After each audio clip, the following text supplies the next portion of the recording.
A very good afternoon, ladies and gentlemen. Remember, the 5th of November 2021. It kickstarts the 2021 Rotax Max Challenge Euro Golden Trophy, and we are here at the home of champions, Karting Genk in Belgium. Alex Goldschmidt, your official commentator for the course of the race weekend. We have qualifying practice this afternoon, which will decide our grids for heats tomorrow. A total of 24, I might add. So it's going to be fast and frantic action over the course of the next 2 and a bit days. The weather has been mixed, to say the very, very least, but we have just shy of just over 200 drivers from over 20 different nationalities that are vying for one of 6 prestigious entries to this year's Rotax Max Challenge Grand Finals, taking place at the Bahrain International Karting Circuit between December the 11th and the 18th this year. A few of the drivers that I have caught my eye on that have actually qualified for the Grand Finals are still competing here this weekend at this fantastic 1,360-metre circuit. So qualifying will officially get underway at 16:40 local time. That's 3:40 p.m. if you are watching from the United Kingdom.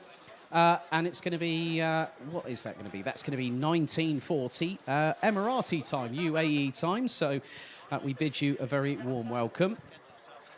So all 6 of the classes of the Rotax racing family are gathered here at the home of champions.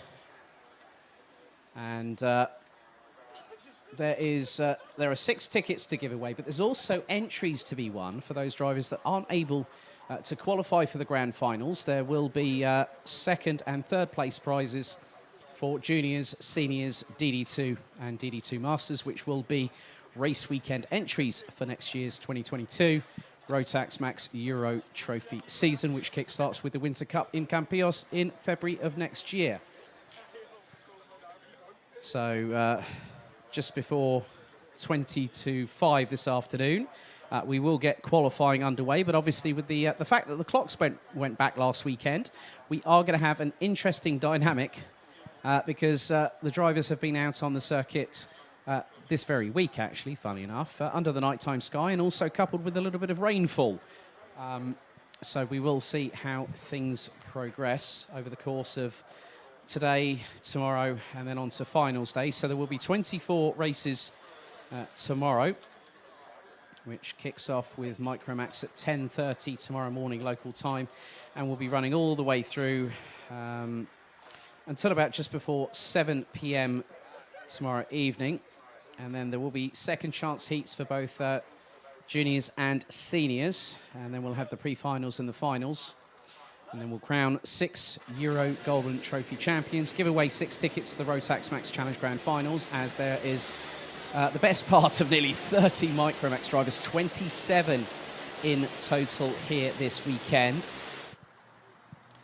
As, already, just before we've even gotten things going, a swarm of Micromax drivers head their way out onto the circuit. So the drivers are going to be very, very busy.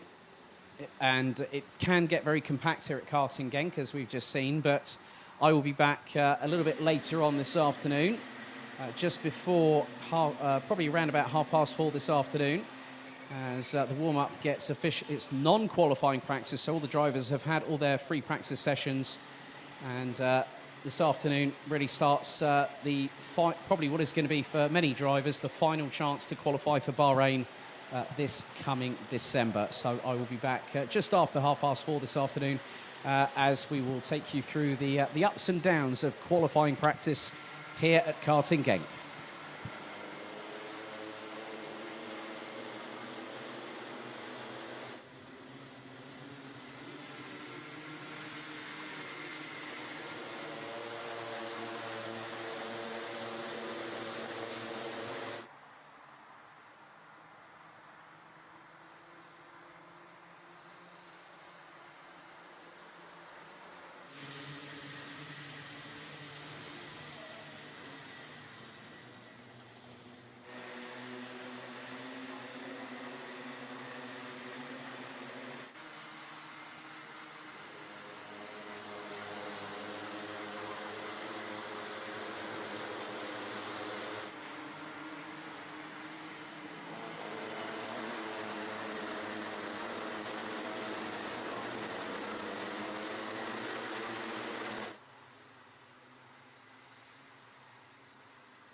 gleed even met de plek net, dus. Jan ook een beeld.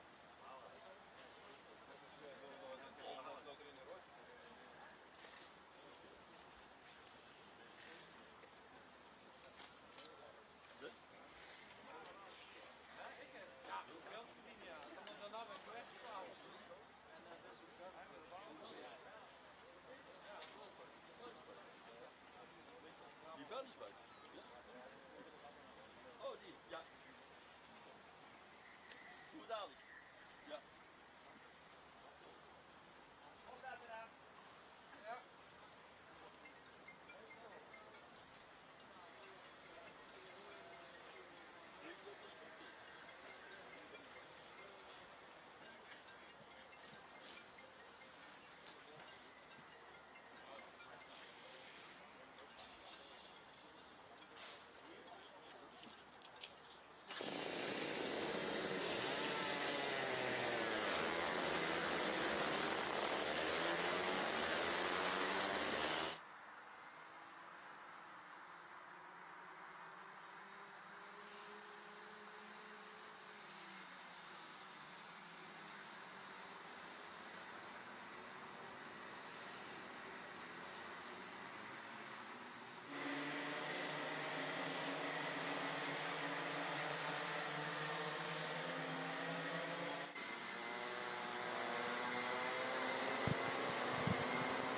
So, a little bit earlier than planned, I've decided to jump back into the commentary box as we got our Minimax drivers out for non-qualifying practice. 19 drivers here in this. Quite a few drivers that might be familiar to those across the Rotax racing family, across a whole cavalcade of national championships. So, having a look a little bit earlier on, it was a bit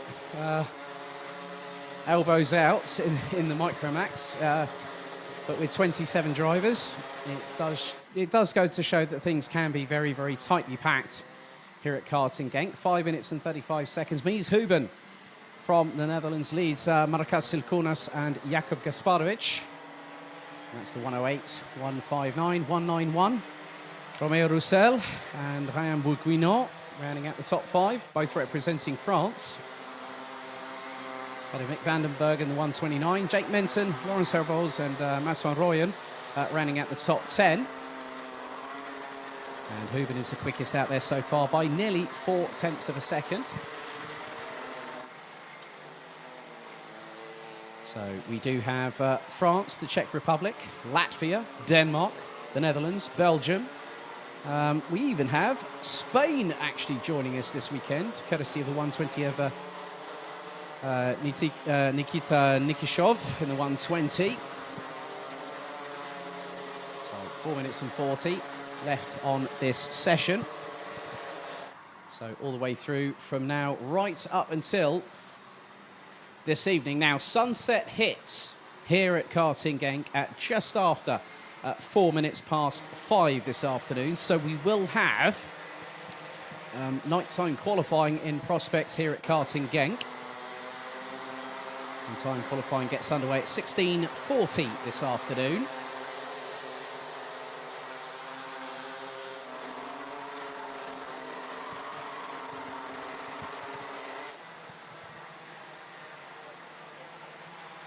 So Mies Huben still leads the way in non-qualifying practice. The youngster based out of the Netherlands. His elder brother, Thamen, is running in juniors this weekend, if memory serves me correctly. So the two brothers running here, and Mies Huben is fast approaching. It's about 7.6 of a second away from the 60-second barrier, but Marcus Silkonas from Lithuania on the Praga chassis in the 159 goes top of the timesheets as it's side by side between the 146, that is Igor Kuzinski, and the 110, that is Matthias Jarup from Denmark. Jarup hailing from the same country as a few drivers that are actually here, including Mansoris and seniors. Matthias Lund in DD2. We have got drivers that have been racing elsewhere, Mads Rees being one of them, amongst others. He's been running in Janetta GT5s alongside Stila Sarita, who has been competing in juniors and DD2 in seasons past. And along with that, Mads Rees has been racing in Danish Formula 5 this year. Times are improving. Mats van Rooyen from the Netherlands goes up to P3 in the 103, and that is on a 1 minute, 0.299 second lap time. Silkunas from Lithuania, 43 thousandths away from breaking into the sub 60 second bracket. Temperature at the moment is 11 degrees Celsius, and it is cloudy, but I do see, just off of turn number 6 going onto the Europlan, there is a little bit of blue sky in the air, so that's a welcoming sight. So 2 minutes on the clock remaining. All 19 drivers handed out by about 1.6 seconds, and it doesn't look like a non-qualifying practice session, that's for sure, because they are very much gearing themselves up for their qualifying session. Minimax will be out at 16:55, so they may be rather close to the window of opportunity of still having some daylight running. As there are quite a few drivers out there. Matej Radenkovic, recently crowned a month ago B&L Karting Series Minimax champion, and booked his place for Team Belgium at this very circuit 4 weeks ago. And we are into the 59s, folks. 59.826 for Mies Huben, 59.914 for Lithuania's Markas Silkunas. Matej Radenkovic rounds out the top 3 and is 2.5, or just over 2.5 tenths of a second behind Mies Huben in terms of pure pace. Now, Mies Huben running on a Paralin chassis for this weekend,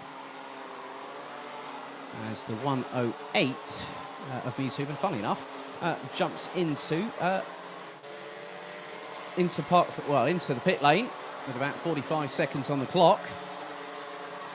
All drivers covered by just over 1.3 seconds.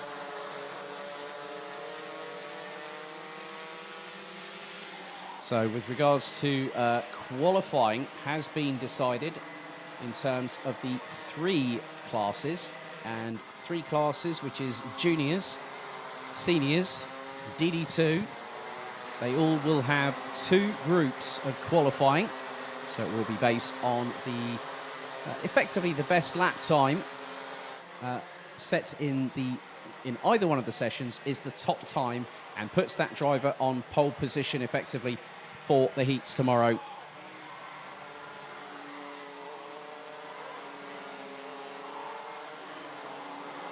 So checkered flag is out for the session. And good to hear from my good buddy Guillaume Alvarez, who I understand is watching. Thank you very much for wishing me luck this weekend. I think all these drivers need all the luck in the world, as the checkered flag is out for the session. And Matej Radenkovic on cue jumps to the top of the timesheets with a 59.314. That was on his penultimate lap. Mies Huben is in second ahead of Markas Silkunas. Jules Avril from France in the 104 takes 4th position ahead of Belgium's Laurence Herboz. Romeo Roussel, Ryan Borguino, Nikita Nikishov from Spain, Tom Strele from Latvia, Mats van Rooyen rounding out the top 10 representing the Netherlands, Jakub Kasparovic in 11th ahead of Tom Lenoir, Jake Menton, Matthias Jarlo, Paul Crisel, Mick Vandenberg, Aloysius Sekavicius, Jakub Kubera and Igor Krzyzynski rounding out the 19 strong drivers. Highest subscription this weekend, funnily enough, is Senior Rotax. No surprise there, but with 201 drivers from 20 plus nationalities here this weekend, I have not seen the paddock this full in quite a lengthy time here at Karting Gang. But it is wonderful to see so many familiar faces, meeting so many new ones as always through my travels in the paddock. And that is their last. So really the business side of the weekend is going to come up next. But there we have our first group of junior Rotax drivers. So 7-minute non-qualifying practice session. few drivers deciding to go out first.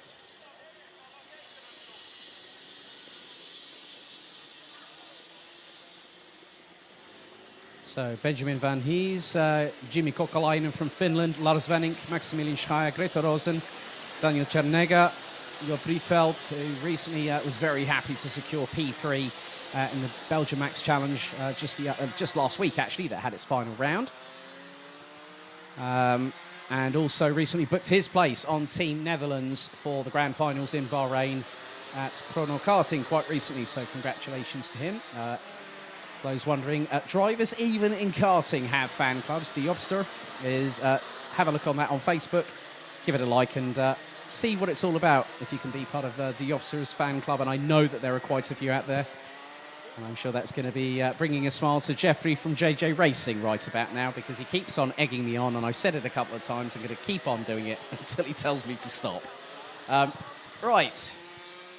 So 23 drivers in this one. Great Britain represented, Denmark, Finland, Poland, Germany, the Netherlands, Belarus, Finland, amongst others, and even Sweden.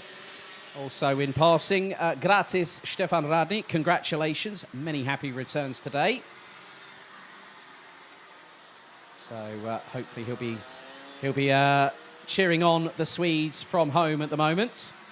So 5 minutes and 18 seconds still to go in this non-qualifying practice session. Charlie Hart from the United Kingdom and Mikey Porter, two names that I have not seen in my European commentary travels, but I am aware of them through the national side of things.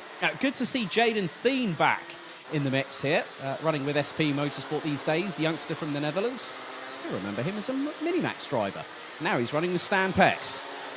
It's quite funny how you realise you see someone that was probably shorter than you, and then all of a sudden he's grown, he's nearly as tall as me. That's a worrying sight. Benjamin Van Hees goes to the top of the timesheets, 58.598 seconds.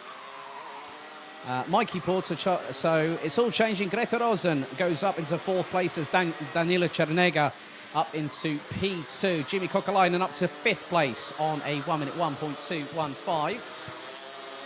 And just coming through shot, we've got 3 moving cameras here this weekend to capture as much as the action is as possible. Vinnie Phillips goes top of the timesheets. The youngster from the United Kingdom from Strawberry Racing goes top, 56.704. Jo Briefeld up into P2, 57.604. So the pace already that Vinnie Phillips is a bit of a warning shot across the bow, isn't it? Because that now says to everybody else, we better watch ourselves. Well, Vinnie Phillips made his Rotax debut at the finale of the Rotax Max Challenge Euro Trophy in the first weekend of September this year. And despite having a few trials and tribulations, did the youngster still managed to put in one hell of a performance. Daniela Chernega goes up into 8th place. Mikkel Pedersen has actually switched to... Now, did I just see that Mikkel Pedersen is now... Oh, hang on a second, he's with JJ Racing. I didn't realise that. Oh, there we go. Tom Bracken, well, we welcome that young man back. He's been racing elsewhere. Had a good catch-up with him and his mum earlier on today. P3 at the moment as Briefeld goes to within just under 2.5 tenths of a second off of Vinnie Phillips, as going into... turn 6 off of the Europlan. I think that was the I'm not too sure. That might have been the 2.63 of Christopher Ombol from Denmark. And there is Pedersen being followed by Vinnie Phillips as Boulouette, still running with Dams Racing these days, rounds out the top 7 as Phillips up the inside of Pedersen through turn 12. As we see a whole host of drivers making their way through. There's Tom Bracken I've just seen coming through the shots. Montego Massen from Germany in the 282 with Nies Racing, but running in a very different livery. Normally, well, he runs with a black and very fluorescent yellow coloured chassis. Briefeld goes to the top of the timesheets, 55.671. Thaman Huben, elder brother to Mies, up to P8 in the 232. And the way things stand, top 11 rounded out by Boulouette, covered by just a fraction over a second. So Briefeld leads the way in this session, but there will be another set of drivers, a total of 45 by my count, approximately, are here in Junior Rotax. So that's why we've had to split these charges into two groups. Vinnie Phillips improves, but then Charlie Hart goes up into P2, 55.964, quickly pipped by Tom Braken, who goes up into second position as the youngster from Belgium in the 288. Julian Klausman from the Netherlands up into P4, Thamen Huben up into 11th, Colin Vajny, who's actually running with KR Sport this weekend, running under the tutelage of one Jordan Chamberlain, who is here in attendance. 60 seconds on the clock still to go in this non-qualifying practice session for Group 1 of Junior Rotax.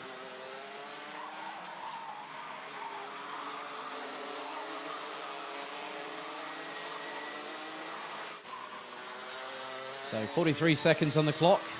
Greta Rosen from Sweden up into 17th position. Greta Rosen, part of the Morin Racing Academy. Ludwig Morin needs no introduction in Rotax racing circles when he's mentored the likes of Hannes Morin, who is here this weekend. Janes Stiak, in the meantime, goes up into P3. Montego Masson up into 7th place in the 282. That's a 56.049. And Jop Briefeld, again, goes quicker still. 32 thousandths quicker than Charlie Hart, so 55.670 for the Dutch driver in the 205, and the 295 from the United Kingdom, separated by just 32 thousandths of a second. Timer about to expire. And there it is. Checkered flag will now wave. And the first driver to cross the stripe, Benjamin Van Hees on the CRG chassis, 18th position. As Vinnie Phillips, followed by Mikkel Pedersen, going through turns 10 and 11. Using the runoff as much as they can within the allowance of track limits. Through into turn 12, sweeps through, puts down the power, comes out of the final corner. So times will start to come in. Charlie Hart goes second. Vinnie Phillips 6th, Tom Braken 7th, William Helgstrand 12th, Thomas Cass from France 9th ahead of Montego Masson. Still a few more drivers to come through. Job Briefeld 55.8 that time around, but on this particular occasion doesn't need to worry because he has set the fastest lap of this session. So after 7 minutes in non-qualifying practice, Junior Rotax Group 1, it is Job Briefeld from the Netherlands in the 205. Fastest lap time of anybody, 55.670 seconds.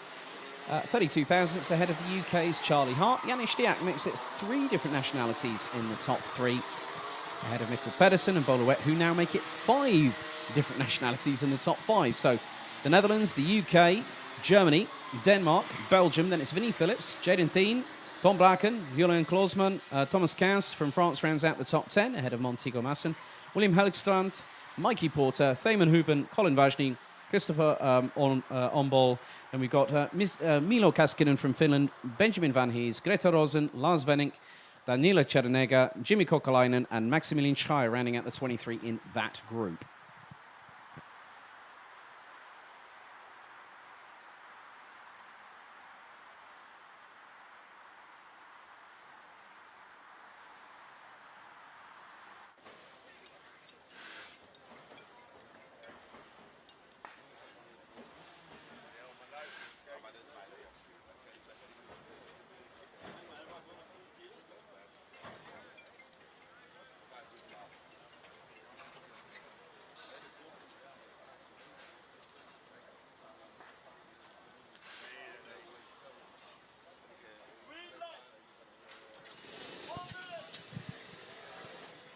So we're going to quickly rattle through these sessions, and next up it's Juniors Group 2. As the floodgates start to slightly open, Tom Strauben in the 227 on the right-hand side of your screens at home. Recently had a bit of expedition, went over to the United Kingdom and managed to pick up some silverware in the meantime, so congratulations to him. And good to see him back here on home soil here in Belgium. So a total of 45 Junior Rotax drivers here this weekend, all vying for those 36, and I repeat that, 36 coveted spots. Now, the Euro Golden Trophy is run to current Rotax Max Euro Trophy standards, as in the way that the system works, that the top 6 from both of the second chance heats on Sunday morning will decide who will be the last of the 36. So 30 will automatically qualify. At the tail end of that field is Farhan Mega in the 2.76 and Austin Lee in the 2.23. The latter recently scoring a podium at the Belgian Max Challenge season finale at this very circuit just a week ago. Very focused young man, based out of Weisendorf. But Luke Neeson has led the field out. Vidmar Aljaz, William Christensen, Lisa Biard, Davian Rost, Gustav Yusakovs from the United Kingdom, Bruno Malders, Leon Zelenko, Balazs Lantos, Valentin Hervas, Rafael Renhofer, Ralf van der Pevert, Adrius Rimkevicius from Lithuania, Aaron Krepsik, Ethan Jeff Hall, who recently won the Motorsport UK British Kart Championships Minimax crown. I had a quick chat with him earlier on, said congratulations to him, and he said, I'm gunning for a junior Rotax ticket for the grand finals for Team UK. Well, he was in the thick of things this season in the Rotax Max Euro Trophy, as were several other drivers. Tommy van der Stroys in the 254 really put the cat amongst the pigeons on the penultimate day of the B&L Karting Series season by winning both finals, pipping Kai Gillerts, who won the BMC last weekend, in what I think is going to be his last time that we see him in European competition as a junior, because he's actually made the jumps to seniors this weekend for the Golden Trophy. So looking forward to seeing how he fares. Farhan Mega, vice champion in the B&L Karting Series this season. Also Rotax Max Challenge Germany champion this year. Rafael Renhofer has very much been a very quick peddler ever since I started commentating on the young man. Always good to catch up with him and his dad Martin, as it's a swarm of carts coming through. Oh, that was close, with Tommy van der Stroys going up the inside of somebody else. As the time's now starting to come in, we're already into the 57.4s, and at the top of it, Austin Lee, but then quickly deposed by Luke Neeson. Kasper Schormann's fifth, number 244 from SP Motorsport. Vidmar Aljaz up to second ahead of William Christensen. Then Devian Ross jumps up into third. And look at the train going through from turn 6 down to 7.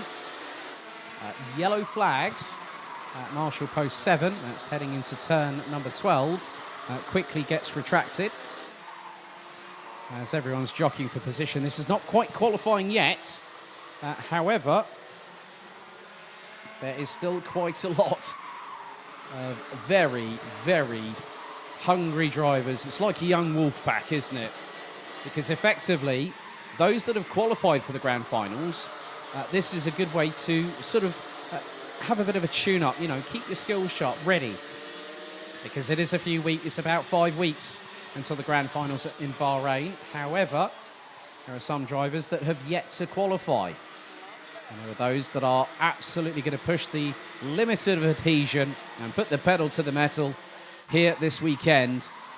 And no one will want to be, unfortunately, one of the 9 drivers that will not be able to proceed through into the pre-final and the final this weekend. And there's quite a few drivers getting a bit tail happy under braking going into turn 7 off of the Europolon.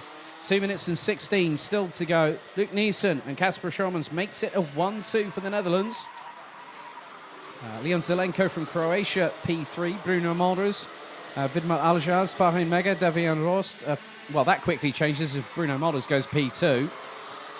Frederik Zebis, William Christensen and Ethan Jeff Hall round out the top 10, covered by what is now, well, Enzo Boll has just jumped up to 11th as Austin Lee, now up into what is 5th position. And Austin Lee last year had a bit of a transitional phase, won the RMC Germany Minimax title, and was also running as a junior in other competitions last year. So had a bit of a transitional phase, a bit like Ethan Jeff Hall with Minimax this year in the UK, and over here as a junior in Europe. So 1 minute and 20 still to go on the clock. We still have another 4 sessions after this. So we'll have both senior Rotax groups, and then both DD2 groups, and then we will have And it's going to be quite... I'm just going to say this now. Qualifying for Senior Rotax is going to be ultra, ultra competitive. And the reason being is that there is 30 in one group, 29 in another. So that's going to be... I'm just looking forward to seeing what unfolds. 39 seconds on the clock. Luke Neeson still leads the top of the timesheets, but 37 thousandths adrift is Germany's Farin Mega. Austin Lee rounds out the top three. They're covered by 0.134 of a second. So the top three drivers still in. They're the only drivers out of the 22 so far that have gone sub 56 seconds. Slipstream can help you quite a lot around here at Karting Genk, especially going through down from turn 6 to 7 down the Europalan, and then coming out of turn 12, heading into turns 1 and 2. There's quite a few drivers making their way through. Austin Lee looks to be leading a little bit of a train as the timer hits 0. First one to cross the stripe is Ralph van der Pevert, 13th. Luke Neeson, 5th. Farin Mega, 2nd. So I think Austin Lee, by the skin of his race overalls, managed to scrape through. So we'll have another flying lap. But it looks like it's going to be not quite yet full course yellow. All the drivers are... Yep, there we go. They are starting to bring out the yellow flags. So Andrius Rimkevičius from Lithuania, from KMS Europe running on the Cosmic chassis, looks to have topped the timesheets in that one with a 40... Well, that time's not going to stand because I think there might have been an inadvertent shortcut. So that will effectively put, I think, that could put Farin Mega at the top of the timesheets. So the drivers now across the line. That's it for the session. So effectively Farin Mega, from my reckoning, takes that time, top time in the session, 55.505, 30 thousandths ahead of Thomas Strauber, Ethan Jeff Hall, Austin Lee, Luke Neeson, Enzo Ball, Tommy van der Stroys, Vidmar Aljaz. I'm not too sure where Andrius Rimkevičius factors into all of this, but that's 8 seconds quicker than Farin Mega, and that says to me, yeah, I don't think all the track was circumnavigated around. After Vidmar Aljaz, Bruno Morus, Leon Zelenko, Kasper Schomans, Balazs Lantos from Hungary, Rafael Henhofer, Ralph van der Pevert, William Christensen, Valentin Hervas, Devin Rust. That has been amended, so what that now shows is Rimkevičius ends up at the bottom of the timesheets, behind Usakovs, Krepsik, Zevis and Biard. So that concludes non-qualifying practice for Junior Rotax ahead of their 2 group qualifying sessions a little bit later on.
So very shortly we will have our first, I can't believe I'm saying this, 30 senior Rotax drivers. This will be the group that will be going out for Group 1 qualification a little bit later on. So looking down the list of names, Reese Hunter qualified for the Grand Finals, Lewis Gilbert qualified for the Grand Finals, Linus Henson qualified for the Grand Finals. Welcome back, Clayton Ravenscroft. And also Emily De Hoys, who's recently been racing in Formula 4 these days. So Matthew Higgins, good to see him back. Luca Larini in the 356 is also out there on circuit as well. Kai Rielers is running in the 655. So multi-time champion this year in Junior Rotax makes the step up for this weekend. And his pace hasn't actually been that shabby, but we're going to find out firsthand how he gets on. So, yeah, 30 in this session, 29 in the next one. Fireworks, anybody? Well, it is bonfire night in the United Kingdom here today. So, and I think it's going to be rather interesting, wouldn't you say, folks? There's one of the drivers. That's Matthew Higgins. I had a quick chat with him and his dad, David, earlier on. Recovered from a recent wrist injury. So, Welshman from Trafalguis should hopefully be on fine form this weekend. Previous B&L Karting Series kickoff champion as a senior at 14 years of age. And that was not, well, I think that was actually, 2020 he did that feat. And that was in the wet. So, Lewis Gilbert initially goes top of the timesheets, but Arthur Horsch in the 337 goes slightly ahead, 58.869. Expect those lap times to be considerably quicker by the end of this session. So just under 4 minutes and 25 to go.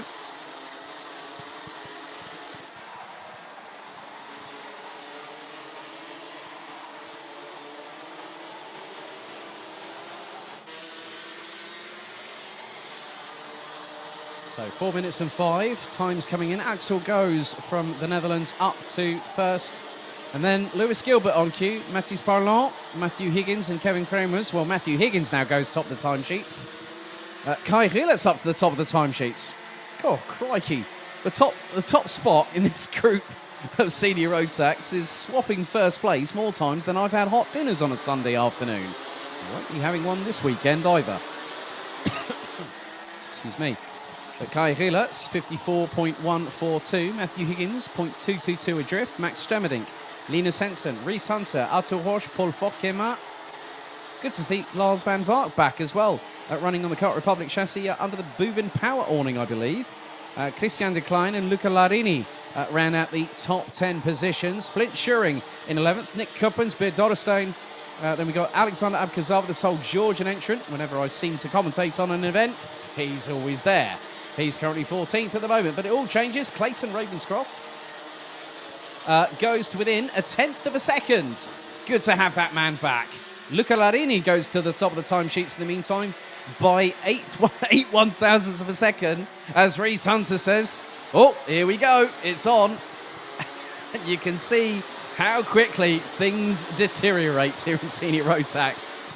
I'm looking, you know what, I'm so pleased that we've got so many great drivers in all 6 categories. A bit sideways there for the 633.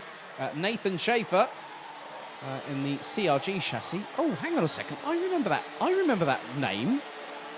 Henry Baudet, if you are watching, Kart Masters 2019. That's all I'm going to say about that one. But good to have him with us as well. Quite a few Brits have made the journey over to Belgium. So times are quickly coming in as Higgins goes across the line. Mathis Parlant up to 5th. Higgins does not improve. Noah Hipp up to 19th. Zen Rudenberg up to 23rd. Reese Hunter does not improve on that last lap time, but it's Luca Larini from Belgium in the 356 from Bouvin Power that leads the way in this non-qualifying practice session for Seniors Group 1.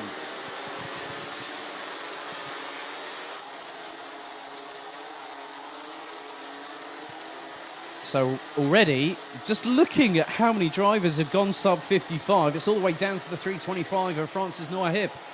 All under 55 seconds. The pace is unrelenting. There's the 337 of Arthur Horsch, currently down in 16th position. I think has just gotten past the 633 of Nathan Schaefer as one of the drivers decides to exit stage left into the pit lane. Rielers trying to... it's a case of sink or swim. And he's been swimming rather nicely so far this weekend. But Luca Larini, 54.026. Reese Hunter puts in a 54.4 on that particular occasion. Alexander Abkazava, the sole Georgian entrant out of 20, well, that's 21 different nationalities I have counted here this weekend. Just over 200 drivers, 201 in total. So good to see that so many people have ventured to the home of champions here this weekend. There's Nathan Schaefer going side by side with Kai Rielertz, who ends up on the curbs coming out of turn number 9. And Rielertz has... someone's just had a wake-up call there. I think he was trying to get into the pit lane, and Nathan Schaefer just kept him, put him bang to rights there. Lester Ellenkamp from the Netherlands right behind Nathan Schaefer as they go across the line. This is going to be their last time to set a lap time in this session. Tim Prinzler from Germany in the 6:52 rounds out the top 27 drivers out of 30. As the timer now counts down and we hit 0 on the clock, checkered flag will be prepared on the start-finish line. And I'm just going to keep my eyes on who will be the first driver to do so. So I shall keep my beady eyes on turn number 11, as that driver's about to come into shots very, very shortly. The driver is 3:56, I think that was, Luca Larini. Out of the final corner, I think Clayton Ravenscroft is not too far adrift, so checkered flag waves.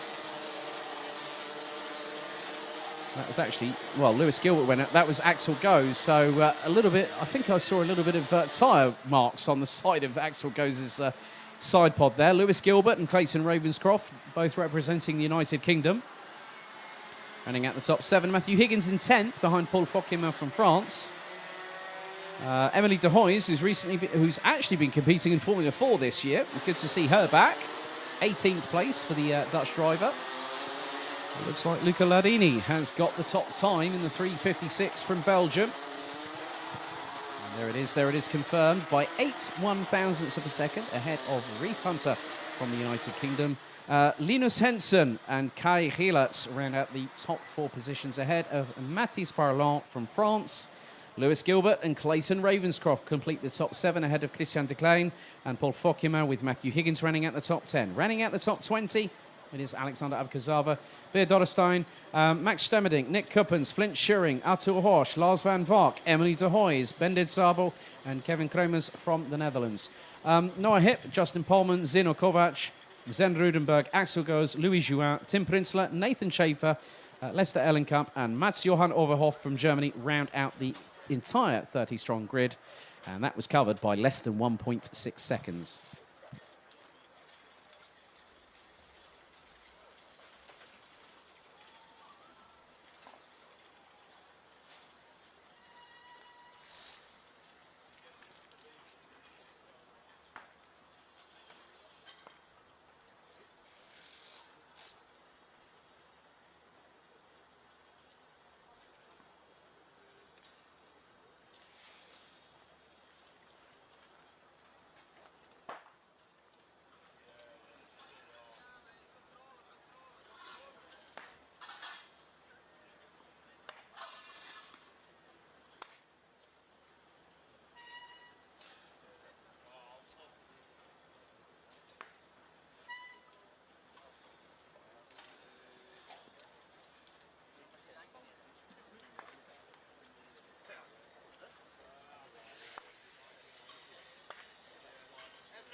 Green light, 1 minute.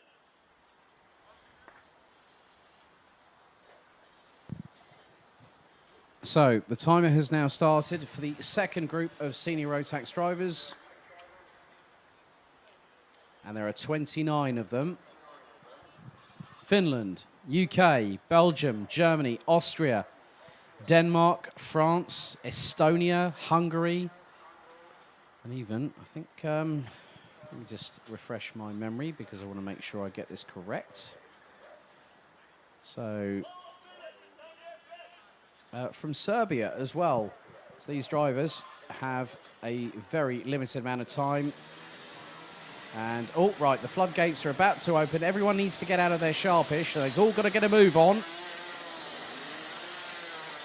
So literally, as per Euro Trophy regulations, they have to get out within the first 60 seconds. Otherwise, they can actually stop people from going. So that was very nip and tuck. And if that happens in qualifying, someone's not going to be happy. So the 29 drivers make their way out onto the circuit. Rounded out by Ilian Brunsils. Good to see that young man back. Still remember him being part of Team Belgium, having qualified for the Grand Finals in Sarno.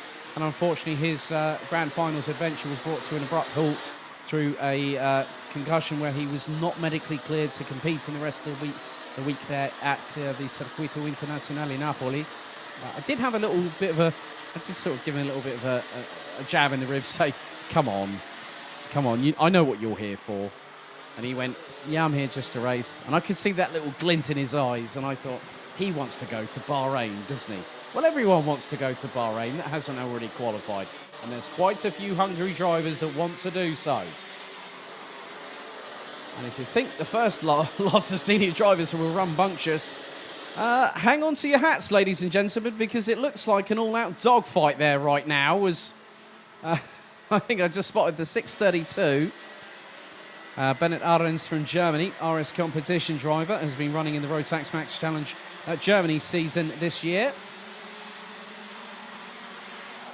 So out there, good to catch up briefly with James Johnson and his little family as well. Really good to see him back. He says, oh, I always love a one-off event, I do. So, yeah, good to see him back here and competing. Ruben Volt from Estonia. Enzo Caldajas, who was third at this year's Rotax Max Challenge International Trophy at Le Mans. He's here with us. Milan Koppens, recently crowned Belgian Max Challenge champion in senior Rotax, as bouncing his way through turn 10. Dylan LaHaye in the 348. That kart looked like, I'm not too sure what the tyre pressures are on that one, but it definitely felt a bit bouncy, didn't it, Dylan? Right, time's coming in. Mads Ries in the 646 from Dams Racing, representing Denmark. Top the timesheets at the moment, 54.939 seconds. Just over a tenth quicker than the Republic of Tyne and Weir's finest. His elder brother was in the previous session, Kai Hunter.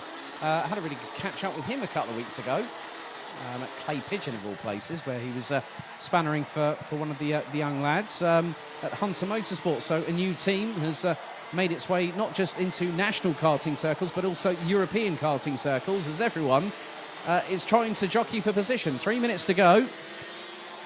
And Mads Ries, the only one to get into the 54s.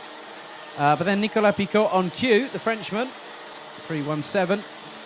Goes top, then Mads Ries responds, 54.4 from the Dane.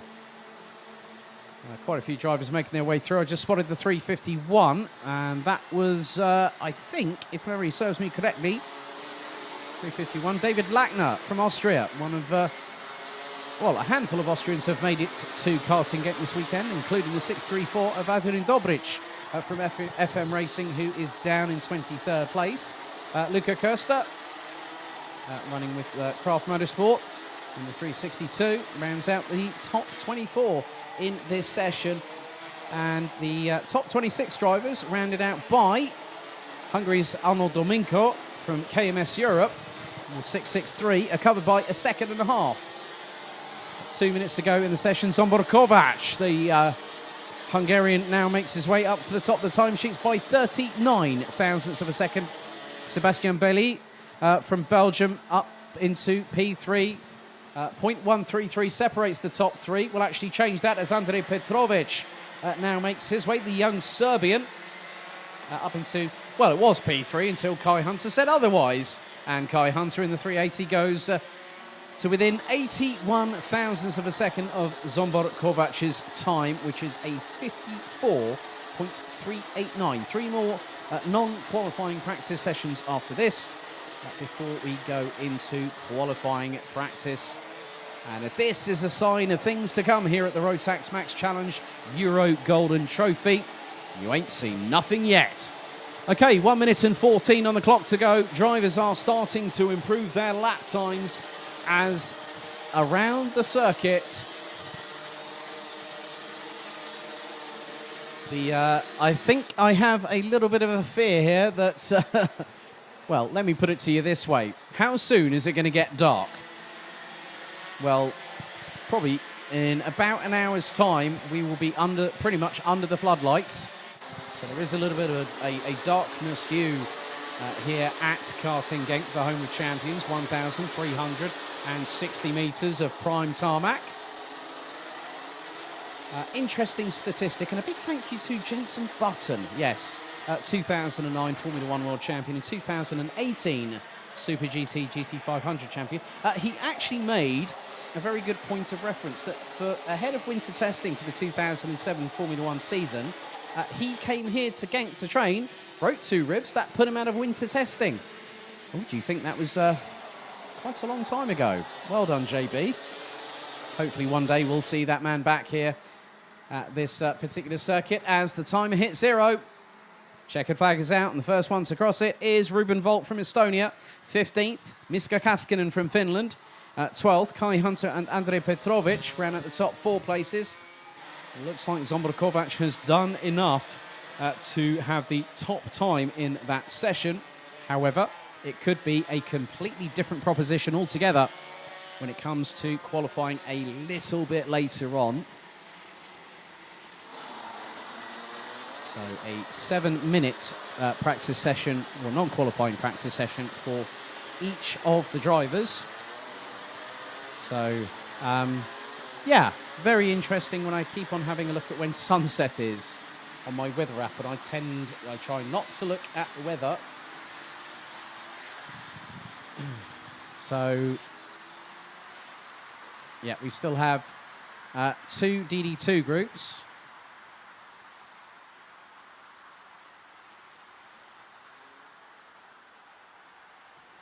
And there you have the results. Zsombor Kovac takes the session ahead of Mercedes. Kai Hunter, Andrei Petrovic, Sebastian Bailey, Enzo Caldajas, Bennett Arens, Ilian Brunstils, Nicola Picot, David Lackner running at the top 10, completing the top 20. It's James Johnson, Miska Kaskinen, Mario Sidler, Sam Van Thiel, Ruben Volt, Sam Bergstein, Dylan Lahaye, Robbie Stodder, Lars Zanen and Milan Koppens. Running at the 29 strong, it's Mitch Haynert, Arnold Domingo, Jens van der Heyden. Then we got Luca Costa, Filip Keskik, Adrian Dobric, Vincent Boutier, Corentin Franchi, and Jiri Kokalainen from Finland bringing up the rear.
And I've just spotted to my adjacent left-hand side on the window of the timing tower, we have rainfall, ladies and gentlemen. The rain has started to come down here at Karting Genk. Brollies have gone up on all the marshal posts here at the circuit. So, yeah, that's had plenty of dry weather running up until that point. And then the clouds have decided to dictate otherwise. So that will now give, so the drivers and mechanics will have to now get everything up to standard. So wet tyres will have to go on the carts, or whether they are going to bring the carts away. So there may be some work going on. I see Kasper Bielecki's cart. I recognise that visor anywhere. Very, very, well, black helmet, black visor. It sort of looks like something out of a 1980s sci-fi motorcycle drama called Street Hawk, for those that might remember that one. Oh, God, I'm showing my age again. But, yeah, this is now going to give the... so whether the drivers will put on the well, the timer is actually counting down, so I would think that these drivers are going to... Not too sure if they're going to forego the session, or is anyone actually going to venture out onto the track, because pretty much I think all the carts are going to be going... well, Kasper Bielecki's cart is being worked on, so whether this might give him... Yeah, looks like the carts are being worked on as we speak. There's quite a few in the background, just off of the dummy grid, for those watching at home, and a big thank you for those that have joined us here. So, yeah, the rain has started to come down here at Karting Genk, and if I'm completely honest, that's going to prove to be rather interesting for qualifying, but the drivers have had their fair share of up and down weather this week.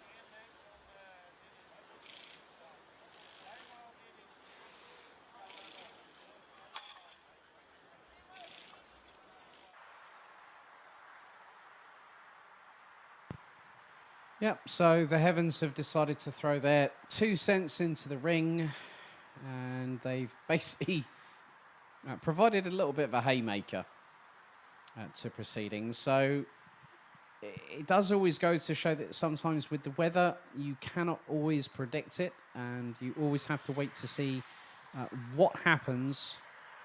So this, from my perspective, up here in the commentary tower, is that times are going to be very, very respective of the weather conditions. So hopefully very shortly we'll be getting things back underway. But the timer is still counting down, with none of the 15 drivers that were due to go out for their Group 1 qualifying session. Whether that has provided a delay, I will...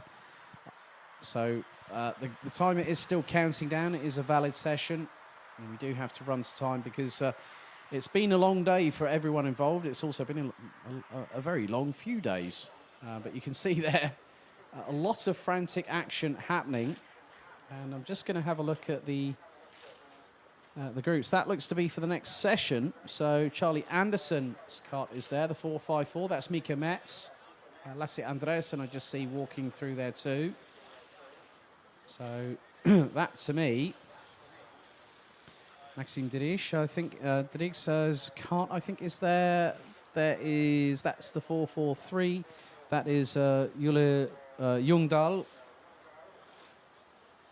And then the 439 being pushed out. That will be Lasse Andreasen. So quite a lot of work happening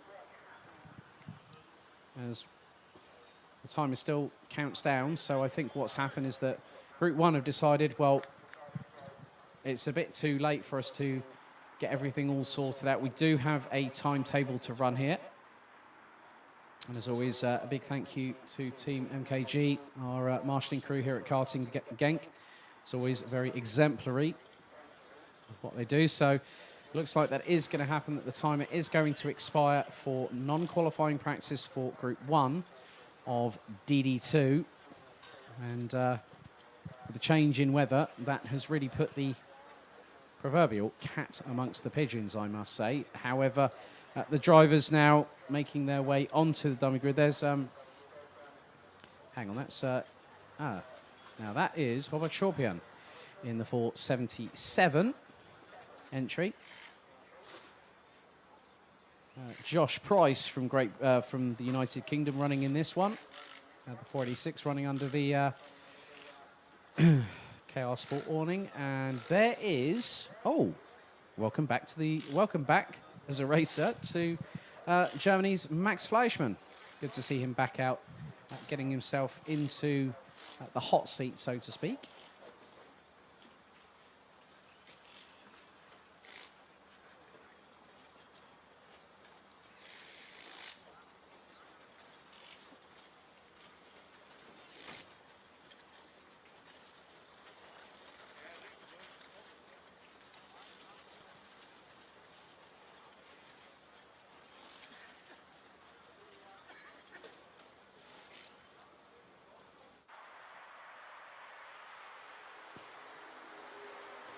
Oh, hang on a second.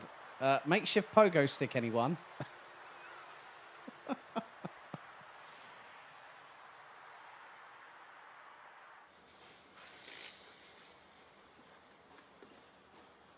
You know what? I mean, you see some funny things. It's great to see the marshals keeping themselves entertained, but I think that could have been an accident waiting to happen right there. But you know what? If you can't have a laugh at yourself, life ain't worth living. I live by that credo. But yeah, really good to see that quite a lot of drivers are, well, yeah, the rain suits are definitely on because that rain is not relenting. So yeah, I was wondering what marshal post that was. That's off of marshal post 3. That's coming out of turn 5. Nice pickup by the broadcast crew there. You see something like that, you can't resist. Right, okay. So non-qualifying practice Group 1 for DD2 effectively was a faux pas, a non-starter, as they say. However, DD2 Group 2 are due to go out very shortly.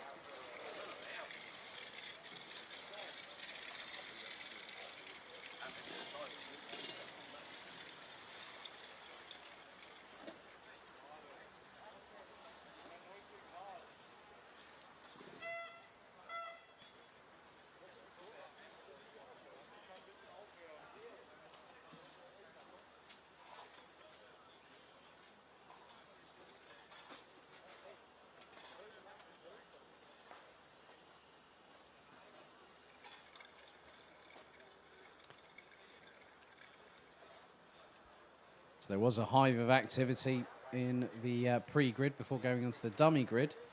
As trailers are now being brought away. There's still one up on the trolley at the minute, which is the 480.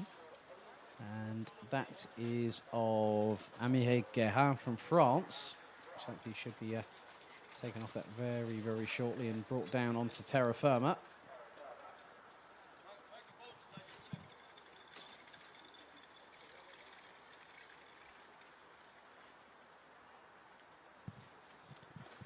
And at the front there is Zana Shriblak, last year's Euro Trophy champion, 2018 and 2019 B&L Karting Series champion. It's now the green flag, or the green light is... Amir Guérin's mechanic nearly got taken out there by, well, a slightly, not significantly hard accelerating Lasse Andreasen, but managed to get out of the way by the midsole on his trainers.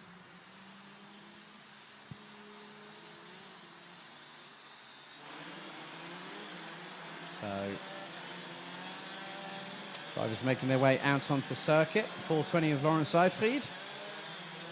running with FM Racing, having used the Comcart chassis, moved back to the EOS chassis a little bit later on the season. Seemed to have worked for him with some better results in RMC Germany. He has been racing in the Euro Trophy this season as well.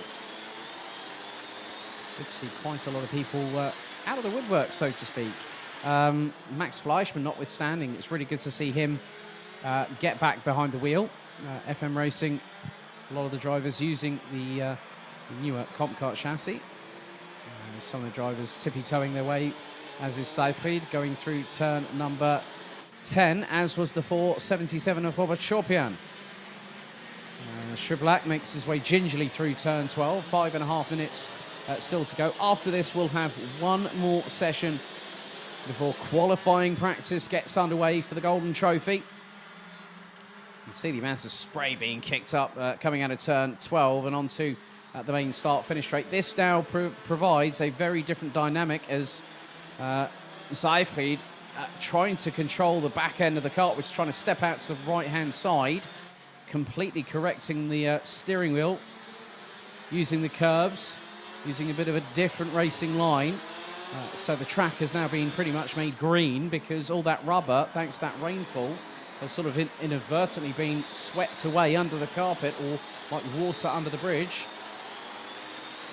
And Fleischmann using the curbs going through turn 7.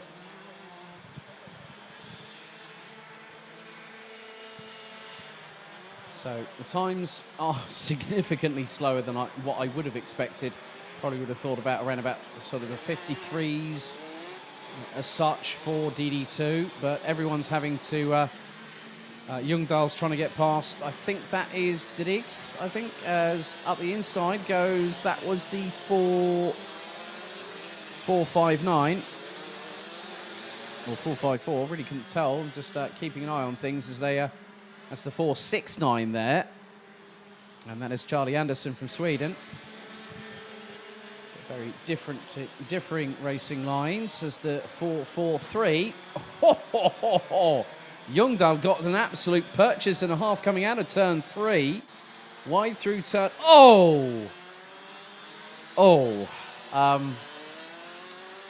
that was... Jungdahl had the cart foot to the floor, and all of a sudden an incident between Jungdahl and Anderson sent Jungdahl spinning. And that's not what you want going in towards turn number 6, so that's going to curtail their run time, I think, a little bit here. Because Jungdahl's tyres will be absolutely filthy with mud and grass. And Jungdahl, the Swede, will have to try and clear that all off.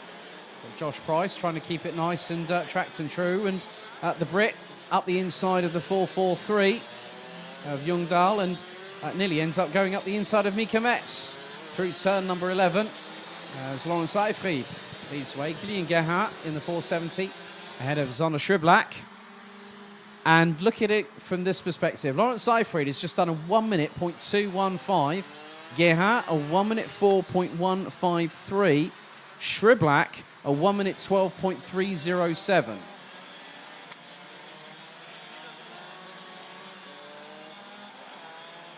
As I suspect those tyres on Jungdahl's kart in the 443 still could be a little bit muddy. And on a slick track, that can prove to be difficult as Price holds onto the brakes, steadfast through into turn 7.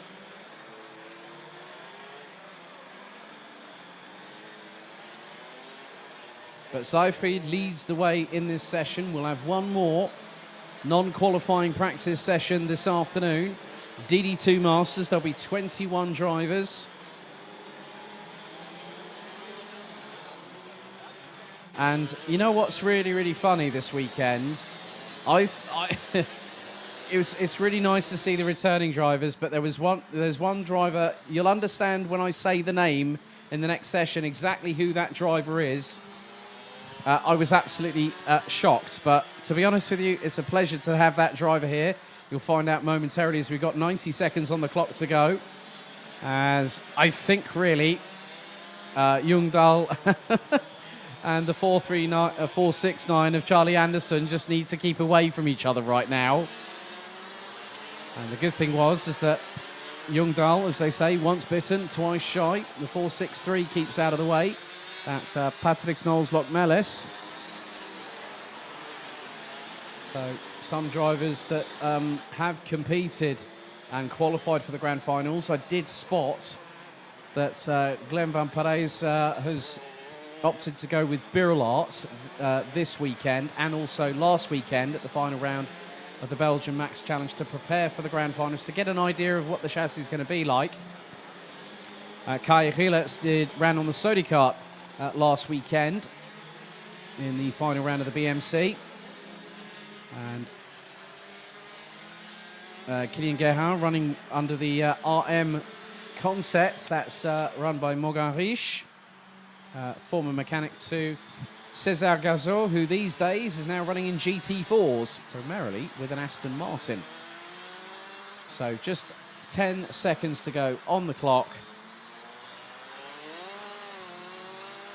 And Seifried's time has pretty much been unchallenged.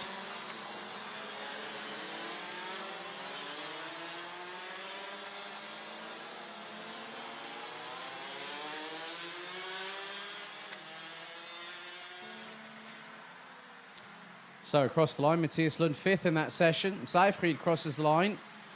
1 minute 1.512. That's the fastest lap of anybody. So the 420 from Germany. Doing very well. Just keeping it nice and clean and tidy. And just using the curbs a little bit here. Back end steps out to the right hand side, going through into turn 5. But neatly controlled.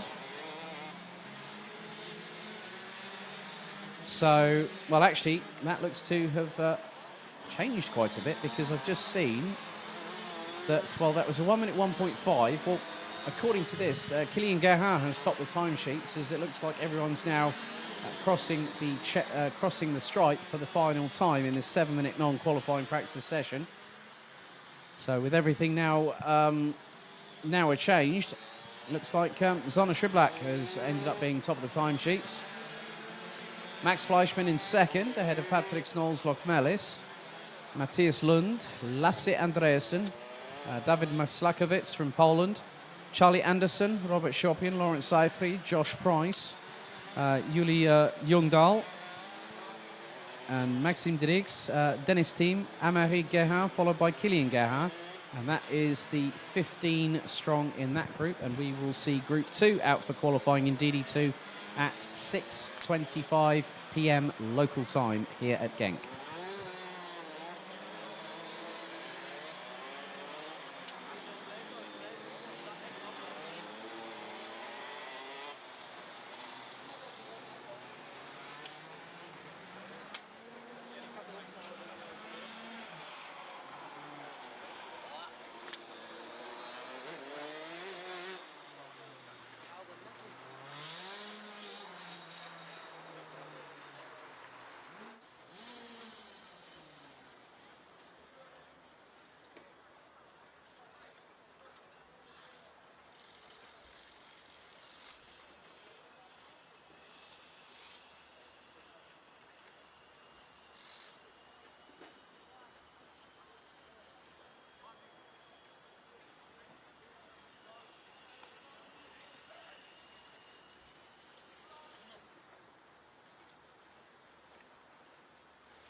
So our final non-qualifying practice session of the weekend, and this time it is DD2 Masters. So quite a few familiar faces from the Rotax racing family, the likes of Thomas Piet, Sebastian Rumpelhardt, last year's RMC Euro Trophy DD2 Masters champion, Christophe Capitan, Denis Thum, Morgan Rich has thrown his hat into the ring and decided to get behind the wheel.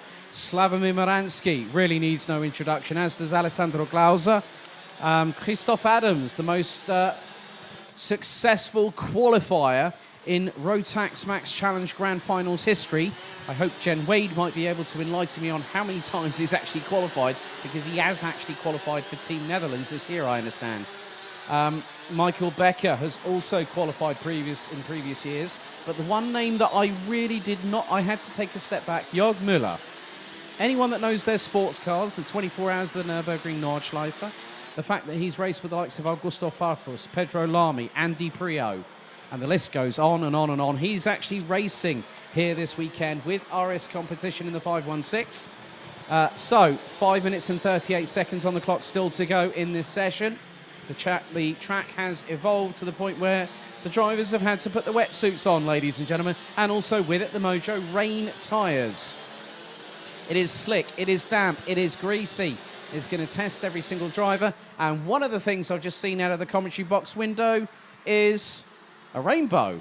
Oh, crikey. I don't know if we can catch that. I'm definitely going to catch that one on my phone, which I've just taken a quick picture of there. But Sebastian Humpelhardt is at the top of the timesheets. And then Robert Schlunsen, owner of RS competition, gets his hat into the ring. Danish Super GT driver, amongst other things, apart from running RS competition. He's decided, well, maybe I could get a chance to go to Bahrain this year. Well, you never know your luck, Robert. He's currently second, ahead of Ian Getz, Dennis Thum, Jörg Müller, Morgan Riesch, Slavomir Miransky, Alessandro Glauser, Thomas Piet, Maxim Shaposhnikov from the RAF. I do not mean the Royal Air Force, is the respective designation for his national flag. Thierry de Jong, Bruno dos Santos, Pritzai, Christoph Adams and Peter Gyurtai from Hungary ran at the top 15. As the times are starting to come in. Here we go, 5:88, that is Thierry de Jong being slipstreamed by Jörg Müller of all people. And Müller up the inside, nicely done there by the 5:16. As I think that's Alessandro Glauser just behind them, along with, just keeping my eyes on who's just behind, that's the 5:41. And that is Muransky, running with 46 team. Very, very, always good to see him on social media.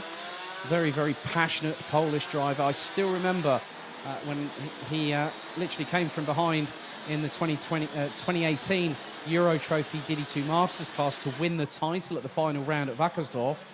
Never seen anyone jump so high on the podium and shouted this almighty yes when he did so. But always a great character. Really good to see him. It's been a tough year for him nevertheless, as hard under brakes. The back end steps out to the left-hand side for Francis Morgan Riesch, as up the inside of Thomas Piet. Oh, the pair clash side pods going through turn number 11. That's not what you want to happen, especially in non-qualifying practice. But Sebastian Humpelhardt leads the times, 1 minute 12.664, ahead of Dennis Thum, Robert Schlunsen, Morgan Riesch, Jörg Müller. That is your top 5, covered by 7.5 tenths. Ian Getz, Alessandro Glauser, Thomas Piet, Maxim Shaposhnikov, Jörg Müller's gone for a little bit of a spin, unfortunately. I'm not too sure if there was a little bit of contact. However, he's managed to gather it back up again. So Müller, good to see, going back to the roots, as they say. Very differing line, but sweeps the cart back in, puts down the throttle, and gets a good run, and that's on the 5:77 of Shaposhnikov, and Müller up the inside through into turn 7 off of the Europolan. So I've spotted, I think 4 of the drivers that were meant to come out for the session. I think they might have saved themselves for qualifying. Karl Klibble. There's someone looking at the left-hand side of the cart. That's James Beecroft from the United Kingdom. So Karl Klibble from Belgium, Tom Dessert also from Belgium, Michael Becker from Germany, and Lithuania's Mikolas Mazinas. We've still got... floodlights are on, ladies and gentlemen, at 4:30 in the afternoon. So, just under 90 seconds to go. Sebastian Humpelhardt who I haven't really seen on my travels this season. I think maybe apart from one round. I'm not too sure if he did the opening round of Genk at Genk for the Euro Trophy this year, but it's good to have him back. 15 thousandths quicker than Robert Schlinson. Come on, Robert. I think you need to do better than that. Well, hang on. We've got qualifying coming up next, haven't we? So that could put pay to it. Thomas Piet has been showing some good pace in RMC Germany this year. Dennis Thurm took pole position earlier on this year at the International Trophy at Le Mans. There is the 577 of Maxim Shaposhnikov with the Birlart Baltics crew running on the Vero chassis.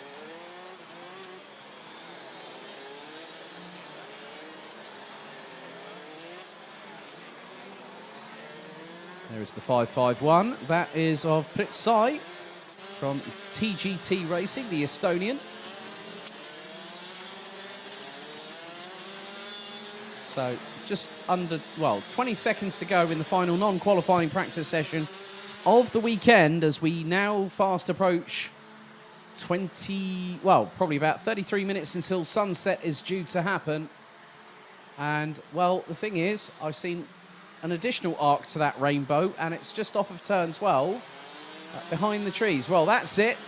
Checkered flag waves for the end of the session. Non-qualifying practice is over. Just waiting for some of the other drivers. Looks like I'm just waiting to see if full course yellows are being applied around the circuit. There are some drivers that might still be at, putting down their final laps. But Christoph Adams, 14th quickest. Peter Gyurtai from Hungary, 16th quickest. But Sebastian Humpelhardt from Germany looks to be the one that has got the top time. As the 5.32 is just coming through. That's Dennis Thurm. A bit of a Dragon Ball Z follower.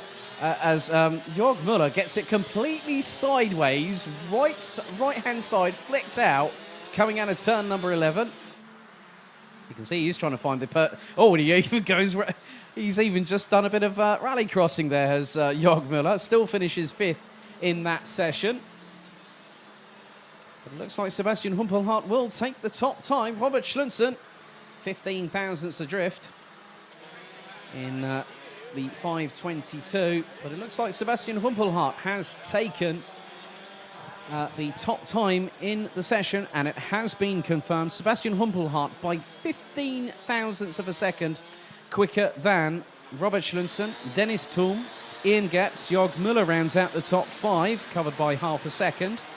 Moransky, Mogarish, top 7, covered by less than 6/10. Could be interesting for qualifying later on. Alessandro Glauser, Thomas Piet, Bruno Dos Santos rounds out the top 10. Maxim Shaposhnikov, Pritsai, Thierry de Jong, Christoph Adams, and Christophe Capitain ran out the top 15 ahead of Peter Gyurtai. James Beecroft only managed 1 lap, so I think he might have pulled it in. There might have been a technical issue. No time set by Carl Klebor, Nicolas Mazinas, Michael Becker, and Tom Dessert. But in just over 5 minutes' time, we're going to go dead into qualifying.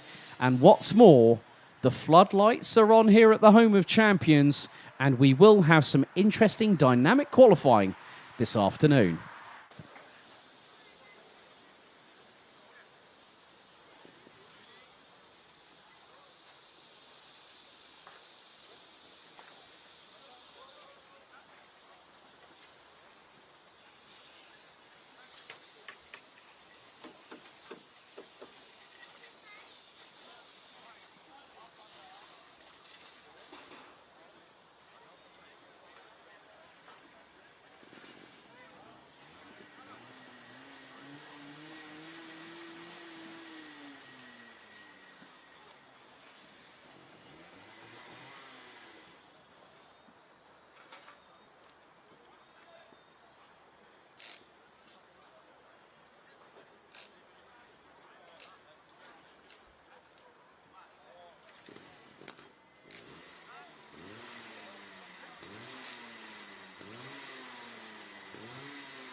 Right then, ladies and gentlemen, it's time to get the show on the road, as they say, because qualifying is about to get going, as we are just waiting for the last one or two Micromax drivers to get themselves into position. 27 of these drivers will go out for qualification, and it is going to be a fast amount of time. They're going to have to put their best laps in within 5 minutes.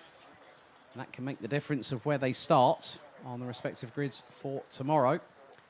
For those wondering, for those categories that only have an amount of drivers that are less than 30, well, less than sort of probably the best part of just over 30, they will go in an amalgamated qualifying session. And what will happen is that their qualifying time will decide their position for the 3 heats tomorrow.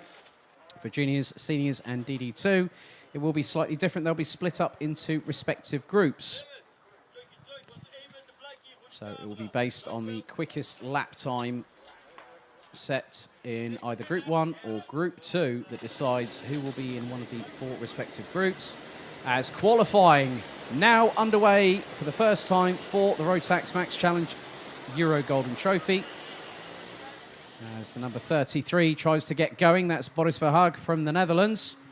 As out they go, a swarm of Micromax drivers here at the 1,360-metre circuit, and leading them out is the UK's Jensen Chalk in the number 18, running under the Sodivit. And already drivers getting a bit caught out by the slick conditions. Their non-qualifying practice was dry, as we've already had someone else going off track, and that's between turns 4 and 5. And it's getting a bit hairy out there for these drivers, side by side going through turn number 6. Some using the AstroTurf runoff around the edge of turn 6 onto the Europolan. And I know of 2 of the drivers that have already qualified for the Grand Finals, both for Team UK. One of which will be Kenzo Craigie in the number 44. And also Albert Friend in the number 90. They both qualified for the Grand Finals through the Sodi UKC Academy, run by Mark Barrett. And this driver's just jockeying a bit for position here. Some getting a bit more purchase than others. Kenzo Craigie being one of them, as he's just slung shot past Jensen Chalk going through turn number 11. Had a chat with him and his mum earlier on today. Kenzo really likes the track here at Genk. First trip out for many of these youngsters. Well, some of the UK drivers, it's their first chance outside of the United Kingdom to actually venture further afield. Jensen Chalk did actually compete in the International Trophy at Le Mans in the last week of July. Times have already come in, and Albert Friend and Kenzo Craigie make it a UK 1-2 at the moment. Noah Janssen, this year's runner-up in this class in the RMC Germany Championship behind Niklas Casarino, rounds out the top 3. Then it's Lucas L, Boaz Maximov, who was, very sideways to the left for Jensen Chalk, coming out of turn number 6 onto the Europolan. They're all struggling for traction here. Ivan Chernega goes up into P2 ahead of Jent Timonen. Rory Armstrong from the UK now goes ahead of Kenzo Craigie, who drops to P5. Noah Janssen, Nikita Zhubimov, then it's Antoine Grisel and Lucas L and Boaz Maximov that round out the top 10 positions. There's one driver looks to be going a little bit slowly. That's Viti Salmi from Finland in the number 1 car. Really good to catch up with a certain Mr. Parviainen earlier on today. The first time I've actually seen him wearing trousers, let alone wearing shorts. He was at Portimao at the International Trophy last December and was wearing shorts and a T-shirt in what was very much very good conditions for a Finn, I might say. But he's definitely done the right thing this weekend. 1 minute and 40 seconds on the clock to go. Vito Koza up into 6th ahead of Branislav Rentka. Vanessa Silkonati from Lithuania rounds out the top 10 in the number 28. Liam Sokol from Denmark rounds out the 27-strong grid. There's the number 31 of Noah Janssen, who leads the timesheets, the young German with FM Racing.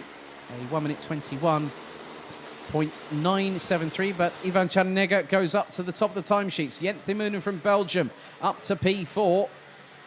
Rory Armstrong up into 8th. Antoine Grisel up into 15th ahead of Jensen Chalk. Zhubimov from Estonia now up into 18th position in the number 12.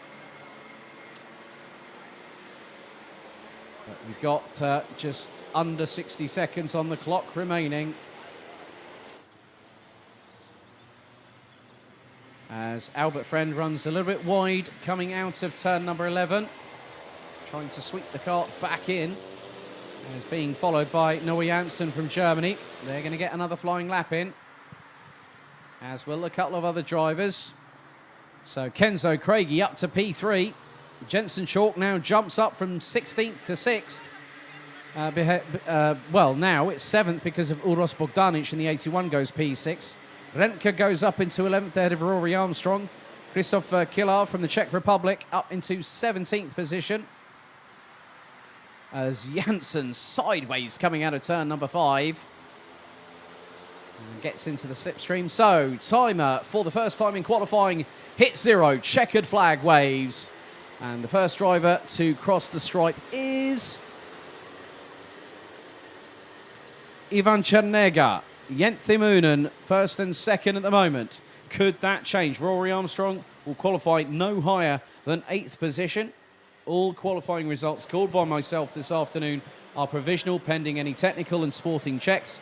Antoine Grisel, 20th. Nikita Zhubimov from Estonia rounds out the top 17. Checkered flag continues to wave as Noah Janssen is about to come around turn number 12, as is Albert Friend in the number 90. Janssen third at the moment, Friend fifth. And they both now head their way across towards the checkered flag. And Noah Janssen goes second. Kenzo Craigie, the number 44 from the United Kingdom, goes top of the timesheets. Is anyone going to depose the youngster based out of Epsom in Surrey? I think that's all she wrote. And it has quickly changed. And provisionally speaking, your pole sitter for the Rotax Max Euro Golden Trophy here at Karting Genk is the United Kingdom's Kenzo Craigie with a 1 minute 21.639 second lap time. Ivan Chernega takes second. Noah Janssen from Germany third. Jent Thimoonen in fourth. Albert Friend rounds out the top 5. They were covered by just shy of 7/10 of a second. Lukasel, Uros Bogdanic, Boris Maximov, Jensen Chalk and Rory Armstrong round out the top 10 ahead of Oiva Vetenrata from Finland, Christian Stefanov from the UK, Lithuania's Mažius Mazinas, Branislav Rentka, Vita Koza, Vanessa Silkonaiti rounding out the top 16, covered by 1.672 seconds.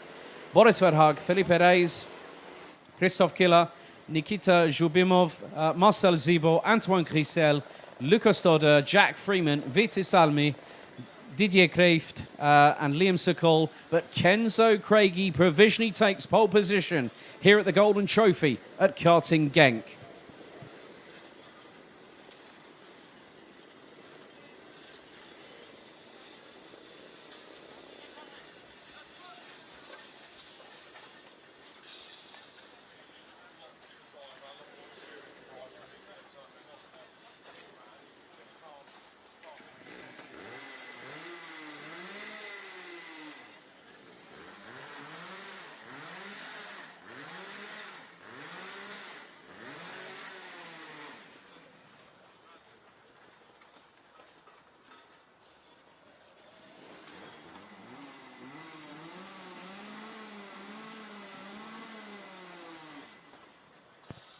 So, after our Micromax qualifying session, Minimax now on the pre-grid.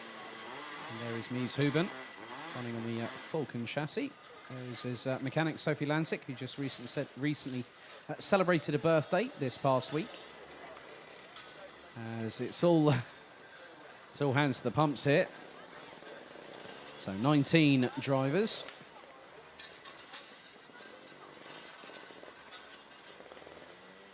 And that is Romeo Roussel in the 105 just there. Quite a few young chargers in this field. from a whole host of different nationalities. Spain, Latvia, the Netherlands, France, Poland, Lithuania, Slovakia, and the Czech Republic to boot.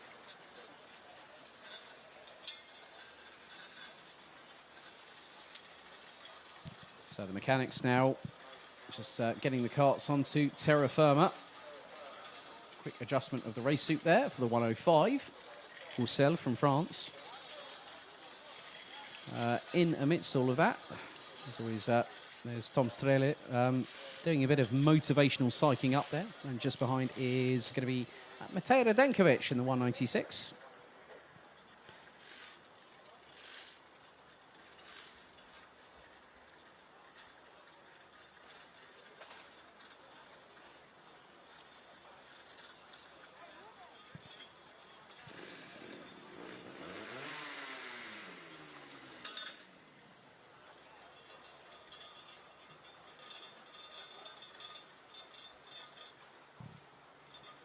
So a few last-minute adjustments on the respective carts.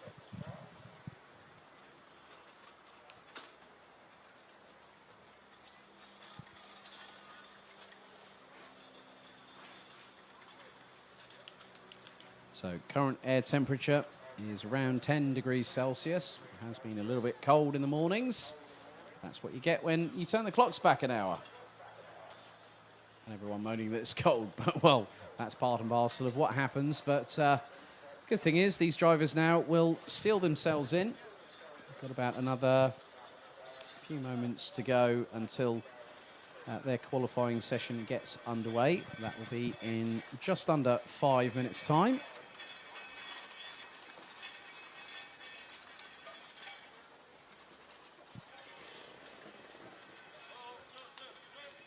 Just spotted Paul Grissel in the 171 cart.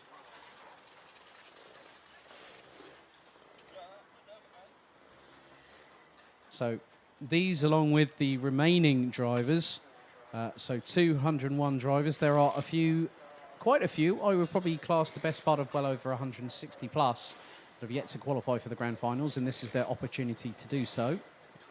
Right at the back end, I've just spotted Jake Menton in the 131.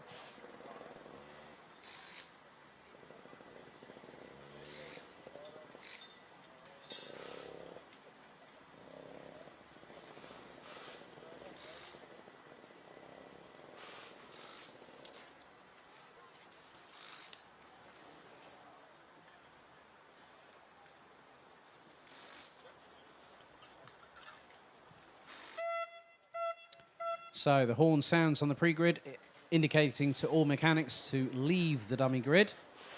So the drivers can have a few thoughts themselves, thinking about their strategy on how they're going to play things out in qualifying. Again, it's a 5-minute session for all of the competitors. Here at Karting Genk, the home of champions, 1,360 meters of tarmac.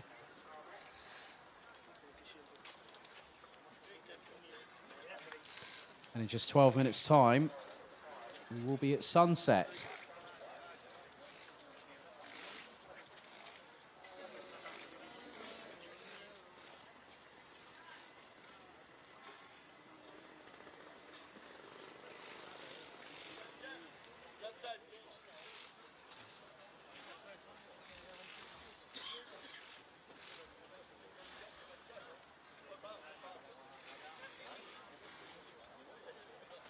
And there is another man that really needs to have a birthday shout-out. Many happy returns to Dave Ritson.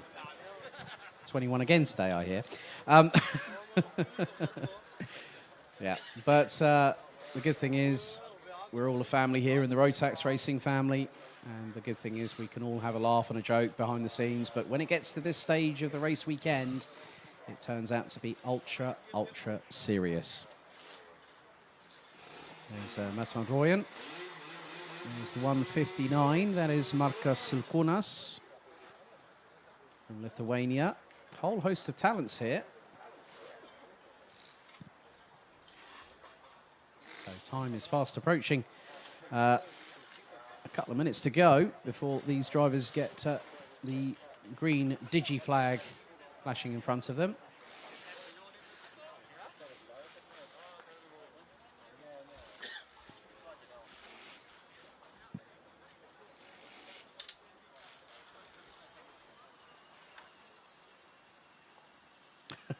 And there's also another part of the Mike Wagner and Dave Ritson. Waves and thumbs up to the camera.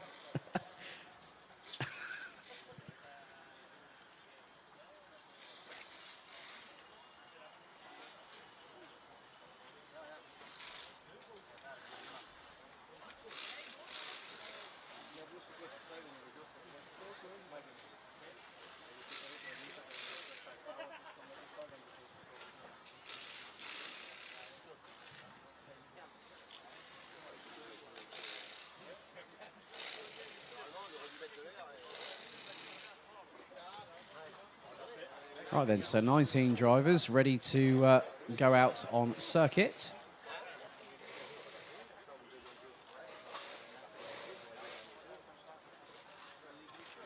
Okay, some amendments coming in from qualifying, and I will update through the brakes. Right, green flag waves, and out go Minimax. 5 minutes on the clock.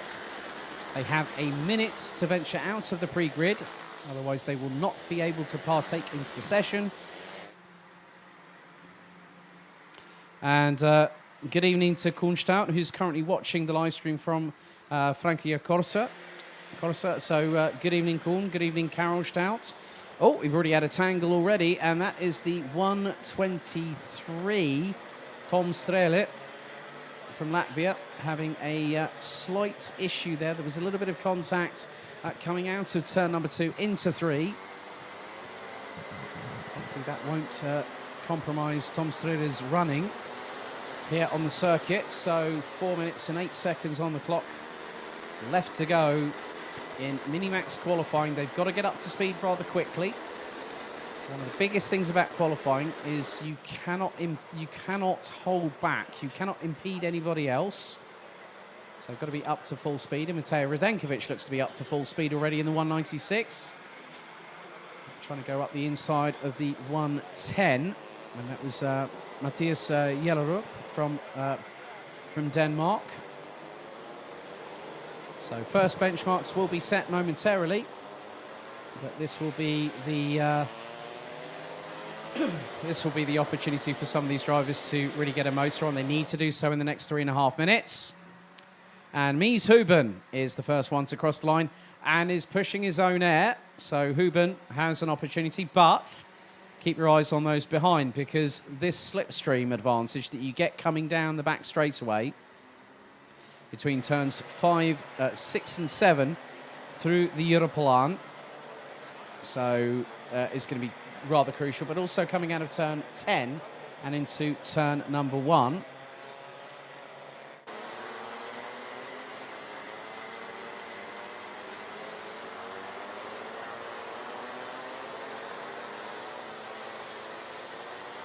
So Mies Huben has set the initial benchmark. Marcus Silkonas, Nikita Nikishov, Paul Grisel, Romeo Roussel ran at the top 5. But Mies Huben has already gone in there, firing with both barrels with a 1 minute 19.9. Sunlight starting to fade here at the Home of Champions, and the floodlights ablaze, which means that our next qualifying session, which will be, well, hang on a second, the thing is, the way things are going, we've got 2 minutes of this session left to go, and there is still another, wait for it, yeah, we've got another 7 qualifying sessions still to go. As round and round like a spinning top. That's a real shame there for Roussel, who's beached it on the outside of turn 2, having a little bit of a touch with the cart in front. Someone else has gone off the track.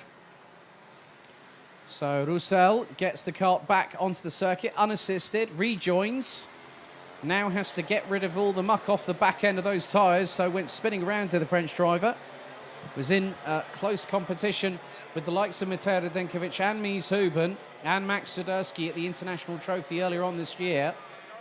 And I imagine that the reason why Roussel has entered, because Roussel is not qualified for the Grand Finals for Team France. And there is Mies Huben, who is already into the 118s. 118.8 from the youngster from the Netherlands. And on the Falcon chassis. So, had a good chat with his dad, Nico, earlier on today, when the sun was still plentiful. Less than 60 seconds on the clock in qualifying practice for Minimax for the Euro Golden Trophy here at Karting Genk. We thank every single one of you that has joined us so far on the live stream. Really do appreciate your support. Huben goes slightly quicker by about a tenth. 1 minute 18.747. That sounds like a plane number at the end of that. Well, he's definitely not got wings on the side of that 108 kart, has he? He's definitely motoring on at a good pace. Silkunas, second. Roussel, third. Gasparovic and Langlois round out the top 5. Strede and Radenkovic, 6th and 7th. Herboz, Nikishov and Avril ran out the top 10, covered by 1.673 seconds. As we're into the last 10 seconds of the session, Mies Huben now making his way through turn number 8, wrestling with the steering wheel, completely sideways. Oh my goodness, checkered flag is out for the session. The timer has struck 0, so we are waiting for the first driver to come across the line. That looks like it will be Mies Huben. So can the 108 from the Netherlands improve his qualifying time? Out of turn number 11. Sideways a little bit again there from the right-hand side of the back end. Turns it in, understeers plentifully there. Through the final corner, Mies Huben out of the final corner now. What's his time going to be? 1 minute 18.9. Is anyone going to get close? Next up, Silkunas doesn't improve. Gasparovic, 4th. Nikishov, 9th. Silkunas, 3rd. Radenkovic, 6th. Herboz in 7th. Yererup rounds out the top 10. And it has all not gone. Well, it's literally the fact that the thing is, Mies Huben, by getting out there quickly, did the right thing and put himself on provisional pole for tomorrow. A very good afternoon. Liebe Grüße aus Basel from Paul, Nadine and Andreas. That's Paul Schön's family. Thank you very much, guys. Good to hear from you. Yeah. It seemed, well, the thing is that when you have the Stout and the Schön family together, or they're nearby each other, they're always watching streams. So good to have those people watching. But provisionally, Mies Huben takes pole ahead of Tom Strele, Marcas Silkunas. Romeo Roussel manages to claw back to 4th after that 180 spin at turn number 2.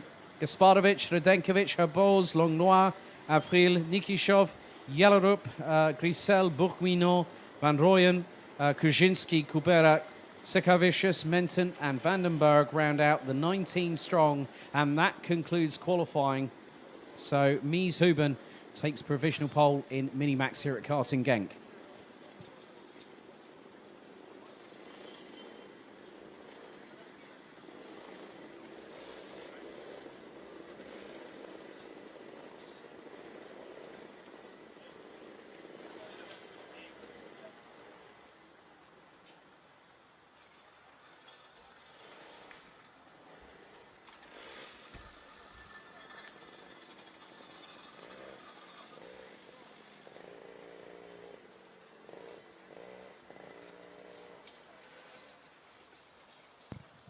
So just had the confirmed results through from Micromax. And Kenzo Craigie has been confirmed as your Micromax pole sitter, the number 44 from the United Kingdom, with the best time of 1 minute 21.639. Now we turn our attention through to Junior Rotax. There's Boulouette running in the 258. There's Damon Huben in there. Older brother to Mies, who's just secured provisional pole position. There is the 293 Benjamin Van Hees from the Netherlands. Good to see the Finns back in good numbers here this weekend. Quite a few other drivers here as well. There's I think that's your Briefeld I've just spotted there, 205. And a whole host of other drivers. Michael Pedersen in the 255. And really good to see quite a few drivers making their trip over. There's Vinnie Phillips in the 287 front and centre there. Very quick young driver from the United Kingdom.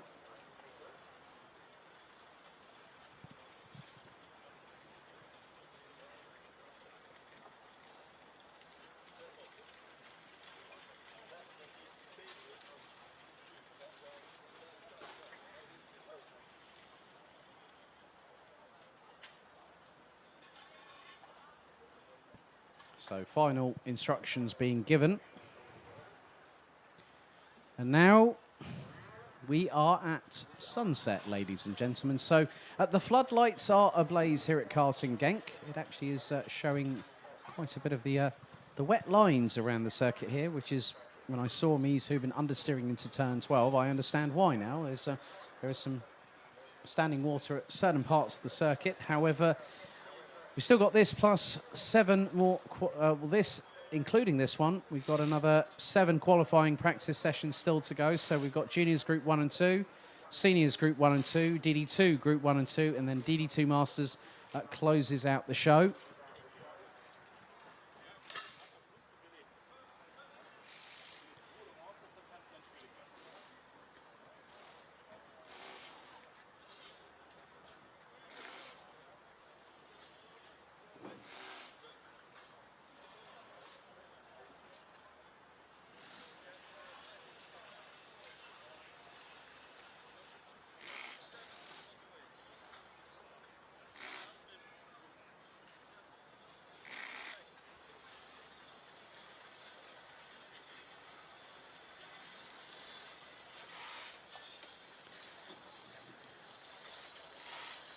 So 23 drivers out for this one. We're just having some amendments for qualifying for Mini-Max.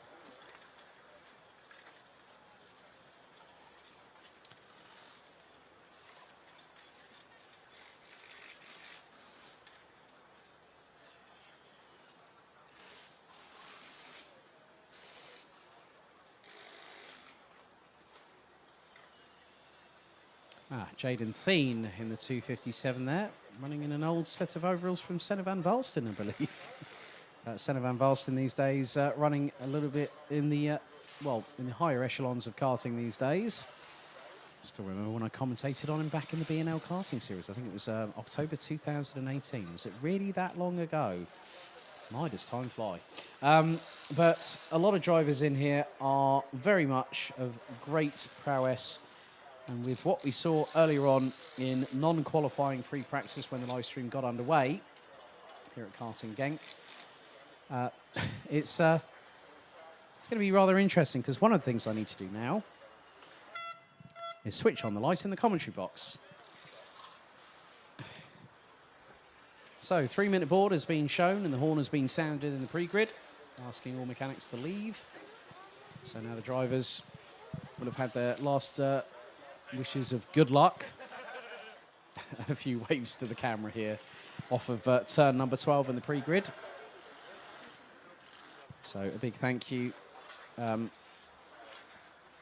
to everyone that has tuned in thus far over the course of what has transpired. I know that if you have not headed to the Rotax Max Euro Trophy Facebook page, there is also the link for Livetiming, which is motorsport-events.se/Rotax Euro Trophy. This event is promoted and organised by Camp Company GmbH, and our official live timing is provided by MW Race Consulting.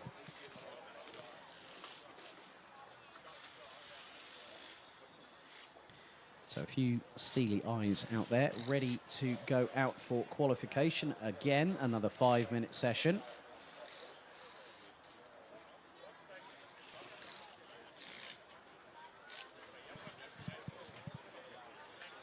So this group will set the benchmark for Group 2 when they go out in a few moments, which will be at 17:25 local time.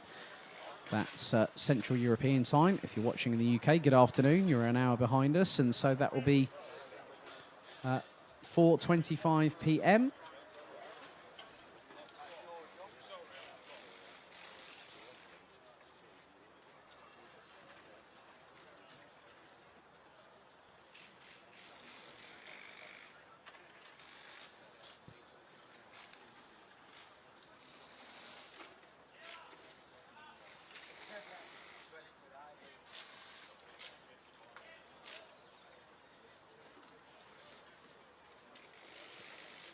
So wet tyres look to be order of the day, especially with how slick the track is out there.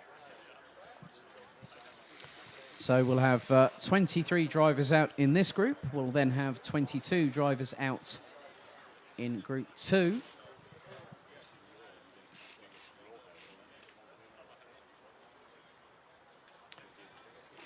So you can see that some of the other drivers that are going to be out in Group 2 are eagerly watching this session. And they'll have an understanding as to what the time to beat will be.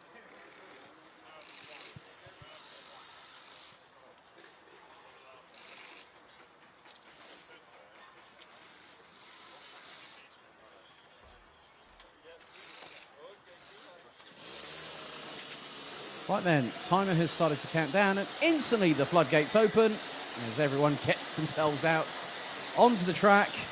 Here at Karting Genk, they have 60 seconds of which to exit the pre-grid. Joop Breedveld is holding station as, we've already had a spinner coming out of the pre-grid. That looks to be the 253 of Maximilian Schreier from Germany. Not too sure if he just lit up the tyres on the back end and it spat him around 180 degrees. So, it looks like clearer visors are being used in order to really get an idea of what the track is going to do. There's the 202.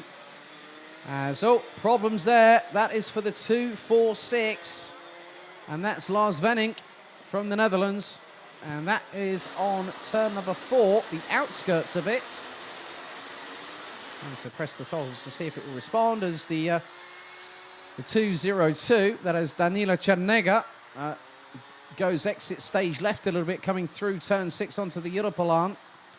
So 3 3/4 minutes remain in the session. Floodlights very much full and prominent. As, I'm just going to keep an eye. I think they managed to pull the driver to one side, so that is going to be a real shame.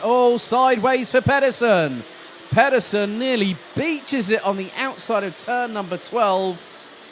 The Dane manages to get it back underway. Very, very scary moment. The back end just literally, as he turned in, it just stepped away. And Pedersen was a passenger. Breedveld, top of the timesheets, 1 minute 16.394. Ahead of Vinnie Phillips, Janis Diak, Jaden Thien and Boluet. That's the top 5 so far. We have about 3/5 of this session left to go. Mikkel Pedersen all the way down in 21st position. That's definitely not where the Dane wants to be. I don't think Danila Chernega wants to be there either, the 202, an independent driver. So Breedveld giving a bit of, it looks like he's providing a little bit of inadvertent tow. A little bit of a drama there for the 285, Milo Kaskinen from Finland. That's through turn 7. Not exactly one of the places. I've seen 3 wide go into there and 2 have only emerged. So Breedveld leading the way, 1 minute 16.394. The youngster from the Netherlands. Jaden Thien leads the way, 1 minute 14.013. Nearly 9/10 quicker than the UK's Vinnie Phillips. Now Janis Diak comes into play, 53 thousandths quicker than the 287 from the United Kingdom. Mikkel Pedersen now up into 11th. Milo Kaskinen up into 20th ahead of Jimmy Kokalainen. But the time is fast ticking away. 1 minute and 34 seconds still to go in this qualifying session. So this group will set the benchmark, and then Group 2 have got to go out there and beat it.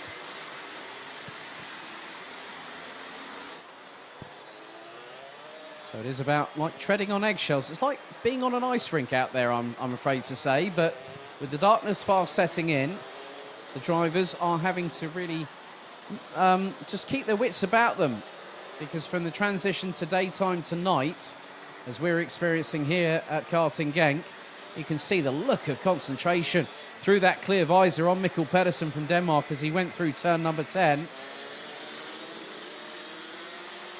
So Vinnie Phillips has improved. William Helgstrand from Denmark goes up into P6 as Janis Diek up into P3. Montigo Masson up into 9th behind Colin Ważny from Poland as Mikkel Pedersen now trumps the pole and goes up into P8. And Jaden Thien, 1 minute 13.457. The young Dutchman from the Netherlands running with Stampex Motorsport is quite literally, as Tom Bracken just lights up the rear tyres coming through turn 6 onto the Europolan. This is first time in Rotax, I think, for probably the best part of a year. And very happy to be back is the young man. Caught up with him and his mum a bit earlier on today during my travels in the paddock. There is Jaden Thien, the 2:57, qualified for Team Netherlands for Sarno. It wasn't the week that he would have wanted, but the good thing is he's here to try and go for broke as the checkered flag is out for the session. Right, first one to cross the stripe is Vinnie Phillips. Can only manage as high as second, but Jaden Thien improves. 1 minute 13.420. Charlie Hart from the UK goes P3. Bollouet 5th. Tom Bracken 6th. Janis Diek 3rd. Helgstrand in 7th. Now, Job Breedveld is the one that I've been keeping my eyes on. He only manages as high as 7th. Bracken 7th now. But Jaden Thien with a 1 minute 13.420 is the time to beat for Group 2. And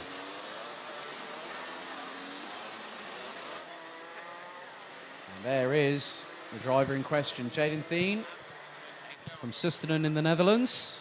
2:57, 1 minute 13.420. Ahead of Vinnie Phillips, Janis Diek, Charlie Hart and Bollouet. They're the top 5. And he's just done a signal to the mechanic. Was it P1? And the mechanic went yes. And so Jaden's just nodded in approval. Mikkel Pedersen in P6 ahead of Tom Bracken. Job Breedveld, William Helgstrand and Julian Klosman from the Netherlands ran out the top 10. Colin Ważny and Thamen Huben in 11th and 12th. Mikey Porter in 13th ahead of Montigo Masson. Thomas Kans and Christopher Ornball round out the top 16 ahead of Milo Kaskinen. Greta Roos and Maximilian Schreier, who went for a spin coming out of the pre-grid in 19th. Jimmy Kokalainen rounds out the top 20 ahead of Daniela Chernega, Benjamin Van Hees and Lars Venink, who unfortunately did not set a lap time in that session.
Okay, so one qualifying session down for juniors, another one to go, and there is Thomas Strauver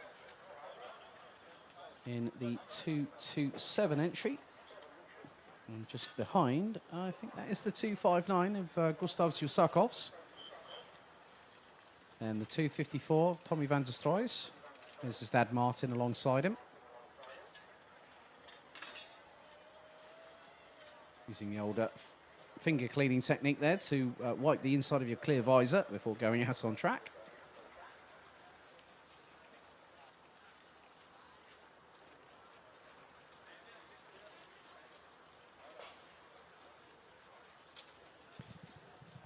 There's Raphael Henhofer in the background there for FM Racing. I still remember when he had a massive accident at Adria Karting Raceway and still managed to come back 5 weeks later and go to Mulsen and still race.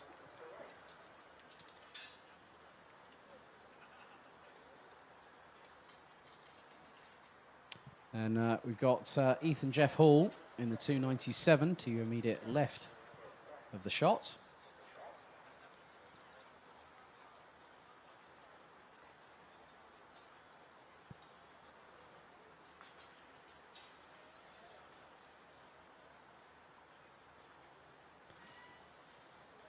So 5 minutes to go until we have, well, 2 minutes to go until the pre-grid is cleared. The time to beat for Group 2 is 1 minute 13.420.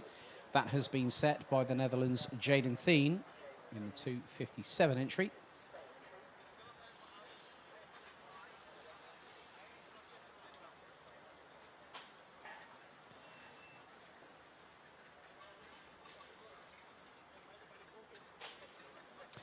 Also spot Alan Krepsik in that group as well, along with the likes of Enzo Bol will be in this group, Ralf van der Pevert, Tommy van der Stroys, Leon Zelenko from Croatia, Austin Lee from Germany, Lisa Biard from France, Farin Mega, and there is Ethan Jeff Hall. Recently picked up the title of the Motorsport, well, became the champion of this year's Motorsport UK British Kart Championships in the Minimax class. Quite a lot of great talent from within the Rotax racing family. Some who have ventured outside of their home nations to come and compete here at the Home of Champions. And rightfully so.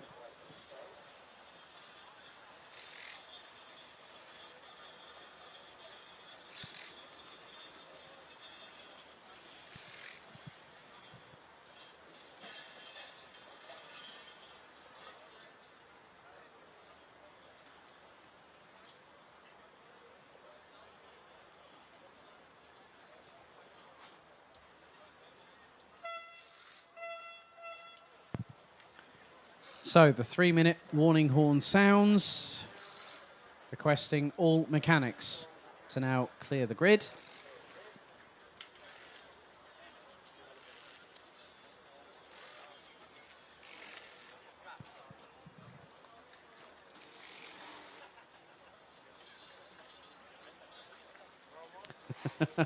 And good to see that friends are saying hello from Silverstone at the moment. Jake Sanson and David Christie, good afternoon. I know they're not watching at the minute. There's an event going on at the home of British Motorsport, Motorsport Days Live. And they said, are you there? No, I'm not. I'm in Genk. But the floodlights are ablaze. The darkness is fast setting in, and we still have this and 5 other qualifying sessions to get through to curtail today's activities.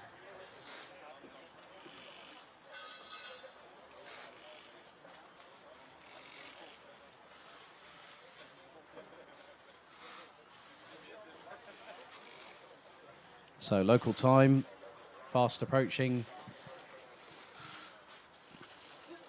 5:22 p.m. local time here in Genk.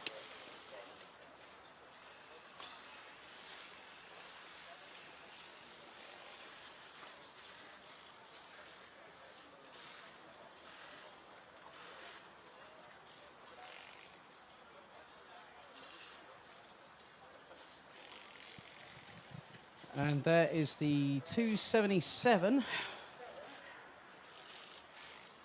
And that is Bruno Marders. There's Rafael Renhofer. The other drivers up and down in this lane. The 260 of Enzo Bol. So quite a few drivers getting some training in ahead of the grand finals with respectively some chassis that would normally not be with their respective teams, I might add.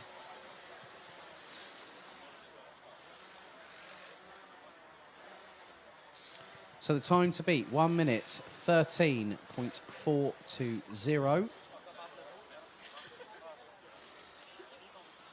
Set by Jaden Thien. So that's the benchmark these drivers have got to go for. Also confirm the following, that Mies Huben has been confirmed as your pole sitter for tomorrow for Minimax. So congratulations to him.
Right, the green light flashes at the end of the dummy grid as the drivers make their way out onto the circuit. 5 minutes of qualifying for Junior Rotax, qualifying Group 2 here at the Rotax Max Challenge Euro Golden Trophy.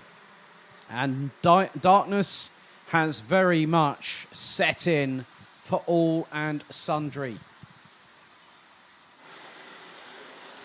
And the conditions proving to be a little bit tricky. The back end stepping out on the karts, going through turn number 3. But it's Thomas Strauver and Ethan Jeff Hall that managed to get out in front of everybody else. Followed by the likes of Aaron Krepsik, Enzo Bob, Balazs Lantos, Farin Mega, Gustav Ziusakovs, Tommy van der Stroys, amongst others. But it's about finding that initial purchase on the field.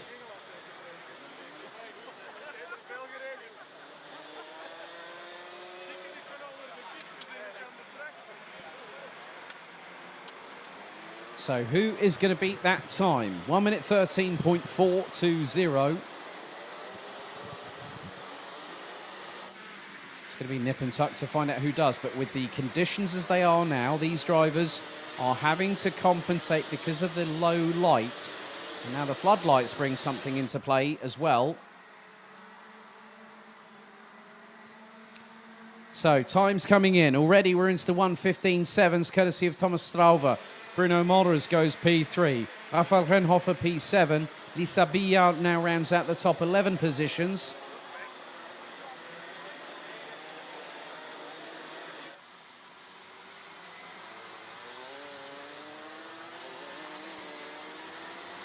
So 3 minutes on the clock to go. Strauver is the closest one so far. He's about 2.3 seconds off. Frederik Zebis from Denmark goes P7 on that particular lap. It's only going to be 2, maybe 3 laps at a push.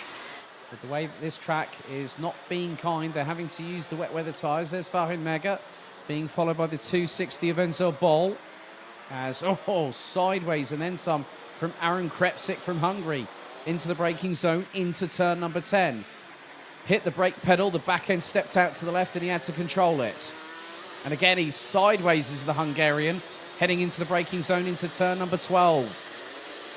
And Strauver already goes quicker. 1 minute 13.259 from the youngster from Belgium.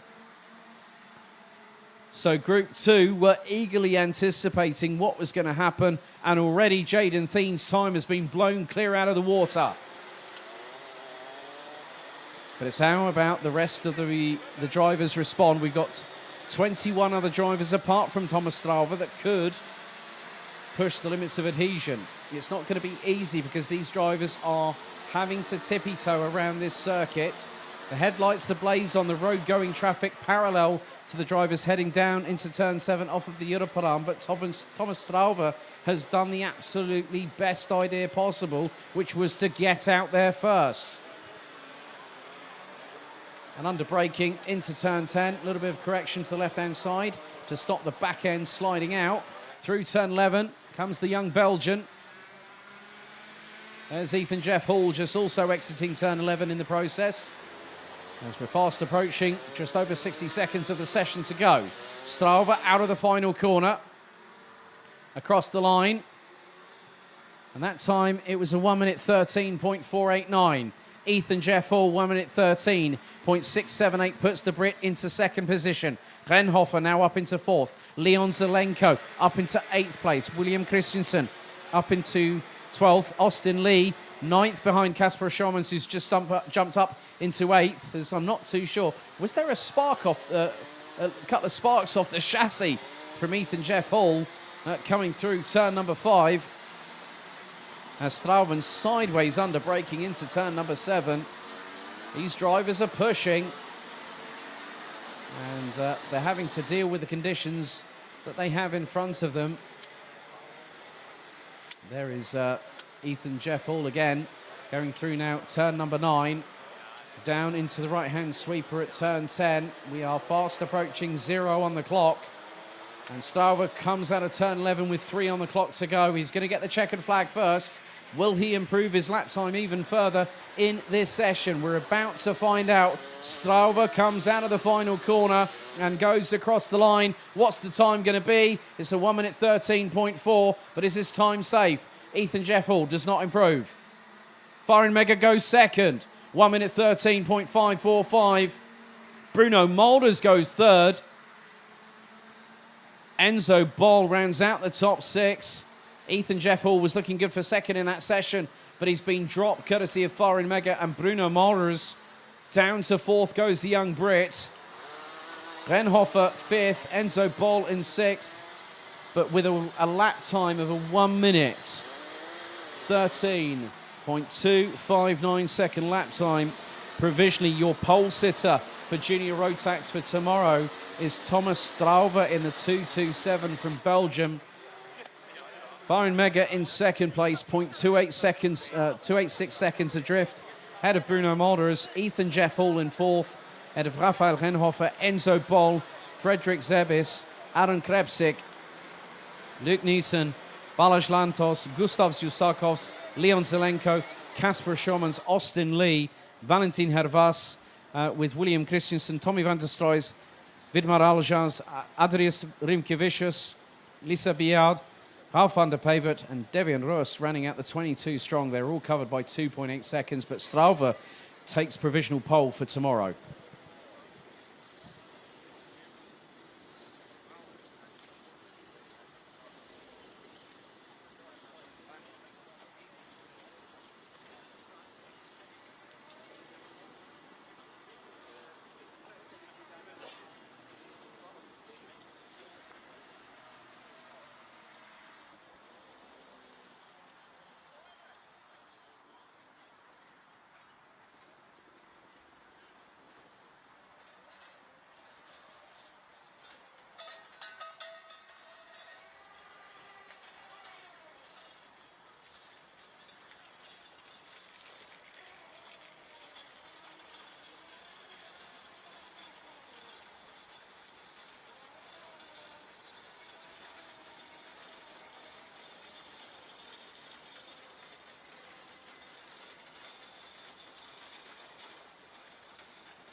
So 5 minutes to go until our next qualifying session.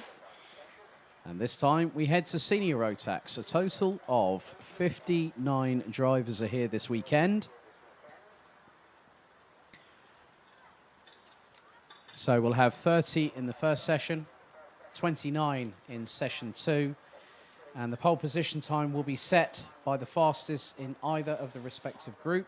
So whoever's fastest in whichever session is the one that will lead from Group A. So again, with seniors, as with juniors and with DD2, they'll be split into 4 groups for tomorrow. DD2 looks like they're going to have 3 heats, so it will be based on aggregate on who ends up where. And the night time, very much in, the floodlights ablaze. It's a very different feeling as to what I've experienced this season here at the Home of Champions, and what a way to really cap off what's been a fantastic racing season over in Europe with the Golden Trophy. So in each of the 6 classes, there is a grand finals ticket up for grabs in Bahrain this December. And a few of the drivers that may be competing in this will have already qualified, but there's Lewis Gilbert, based out of Ayrshire in Scotland, in the 329. Also got 309. I'm wondering if, I hope Max Stemmerdink has not got any AirPods underneath that race helmet. I'm wondering if he was just dancing to a little jig in his race seat there.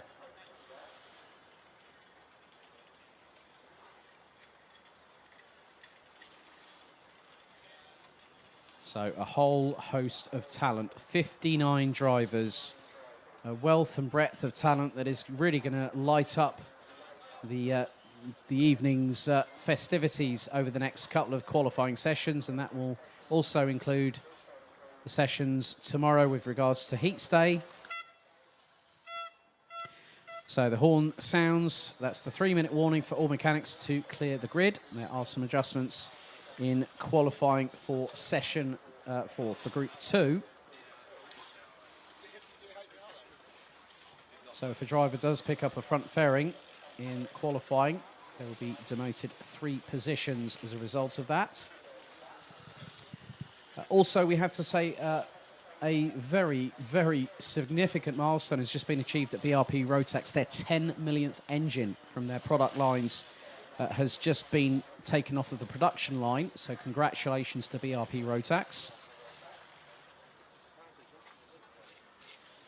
Caught that on their official social medias a bit earlier on today. So 30 drivers sitting, waiting, and now just going through the final sort of thoughts ahead of what they're going to do in qualifying, how they're going to plan out their strategy.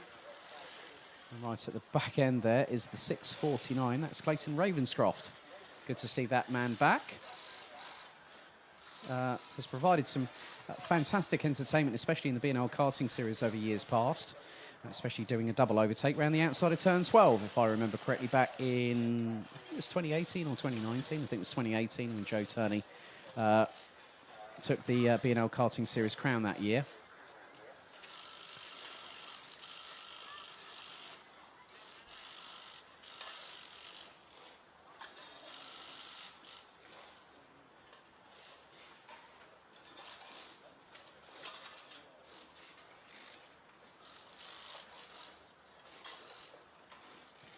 So again, 5 minutes is the amount of time these drivers have for qualifying. They've got to be out within the first 60 seconds the minute the green light starts flashing at the end of the pre-grid.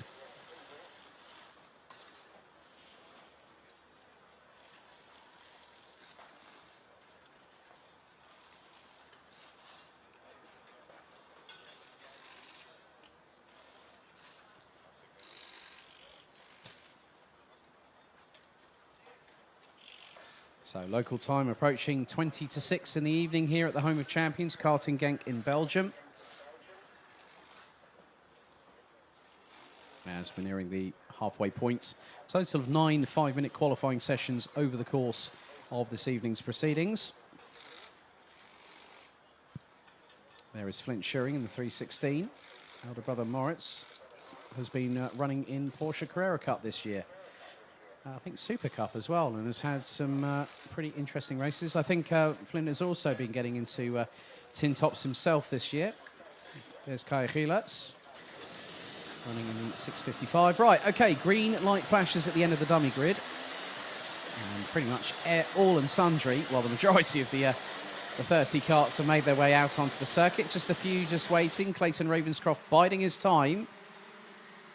And it is Lewis Gilbert that leads them out onto the circuit ahead of Flint Schuring and Linus Henson.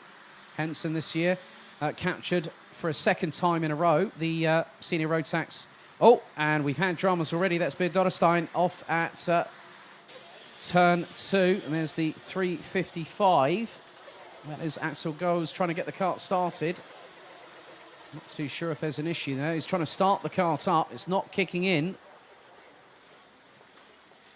And there is Steve Ravenscroft trying to help him out a little bit there. And Axel Goes will not be, I don't think will be going any further. He's trying to do his best to get the kart started, but I don't think it's going to really help out because I think he might be stuck there. So we'll be from 30 down to 29 as they all make their way out onto the circuit. 3 minutes and 47 seconds to go. As there is Lars van Vark in the 6:29, representing the Netherlands. This is a wonderful sight to see these drivers being tested under the nighttime sky. Track is very, very greasy, very slick. Sometimes having to use a little bit of the curb to just rotate the kart through the corners. I think we might have not. I think we did have a brief yellow flag out there, as there is the 6:39 of Mathis Parlant from France, being followed by Nathan Schaefer in the 6:33. And there's the 6:01. That is Bendit Sabo from Hungary.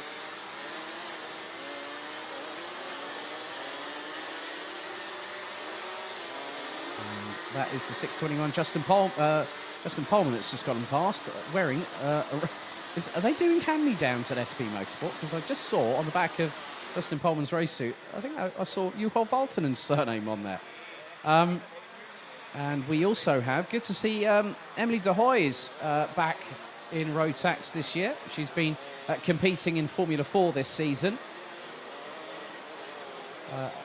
with a few other drivers that have made the move up from senior Rotax to cars, one of which is Guilherme de Oliveira from Portugal, who's been running with the Drive X team in Spanish F4 this year. But the times are changing. It was Higgins. It's now Hunter. And that's Reese Hunter, Luca Larini, and Lars van Vark round out the top 5 at the moment. Nathan Schaefer on the CRG, the 633 from the United Kingdom, goes up into, well, it was 8th. It's now 11th. Rielers up into 9th place as Van Vark up the inside of the 627. That's Louis Juin from France. That was going through turn number 4, I believe, there. So Reese Hunter at the moment is leading a British 1-2. Clayton Ravenscroft, 84 thousandths adrift. Flint Schuring, followed by Matthew Higgins and Luca Larini.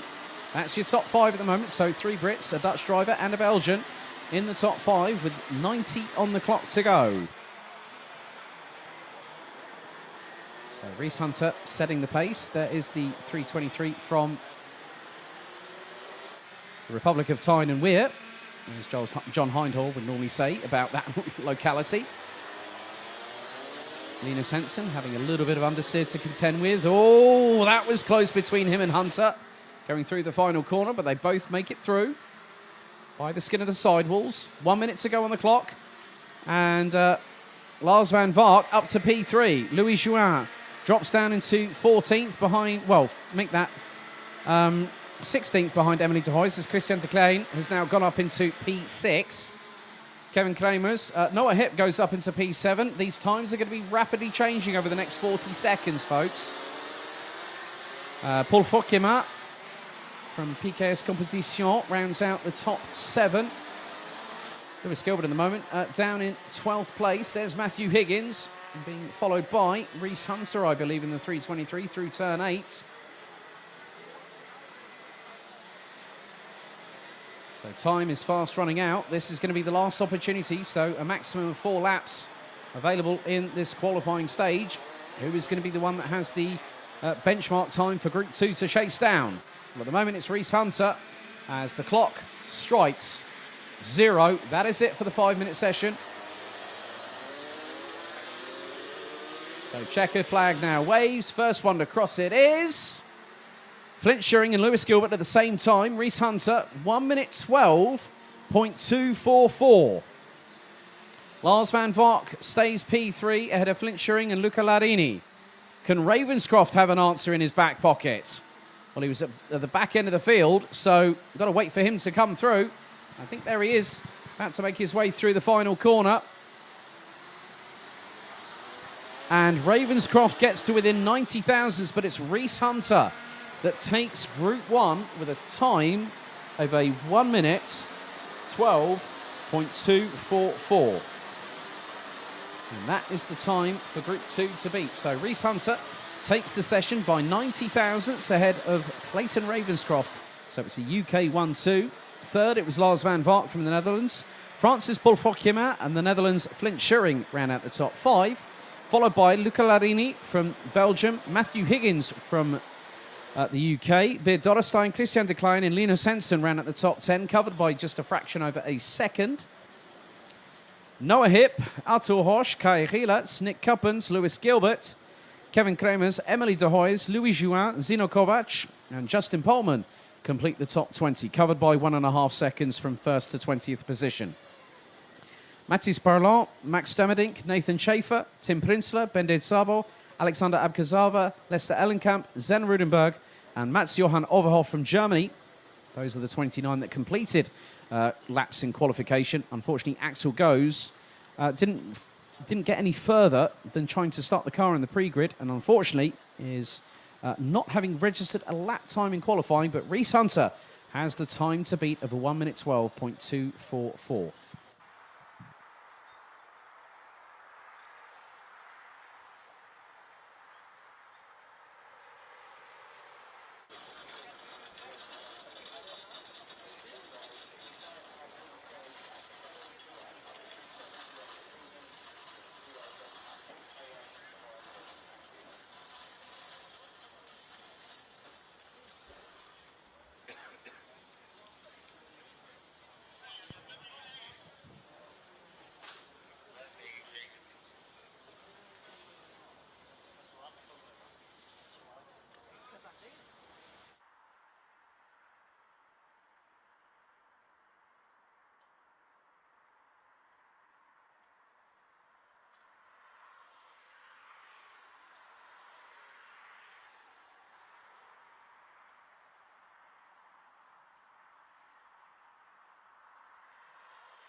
So we're into the depths of night here at Karting Genk, the home of champions. And we are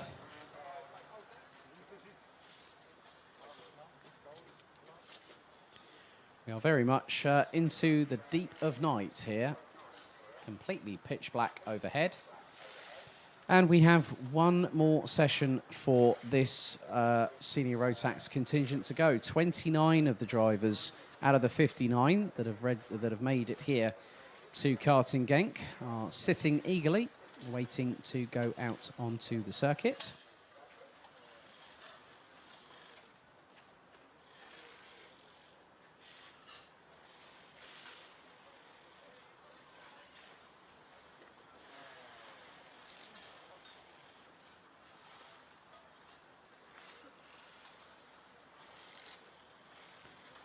So the pre-grid has been cleared.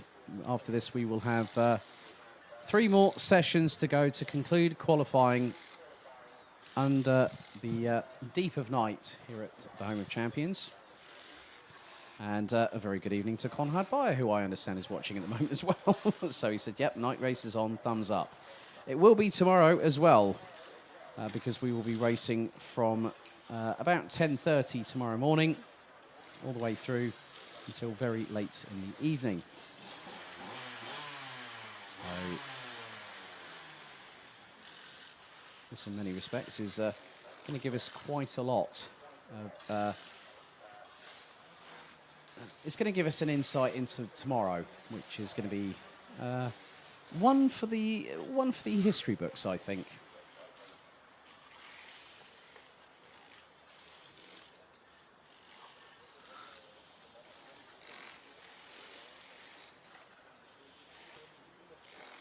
So just having a look up and down. I've just seen Nicolas Picot, also Dylan LaHaye in the 348. 379, Zsombor Kovac is there. 637, Sebastian Bailey, who's got his own driver development program as well on the go. And there we are. The green light flashes at the end of the pre-grid. And everyone... There's a bit of a tight squeeze getting through out of the pre-grid. And they have just a few seconds. They have about 48 seconds to get out onto the track. So the floodgates have quite literally opened.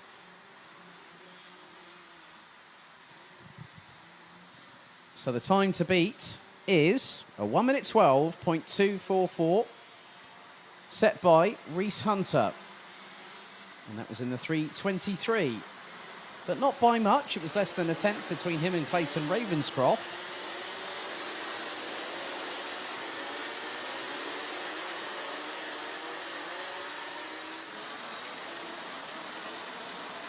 And it's all Linus Stern going through into the Europalan.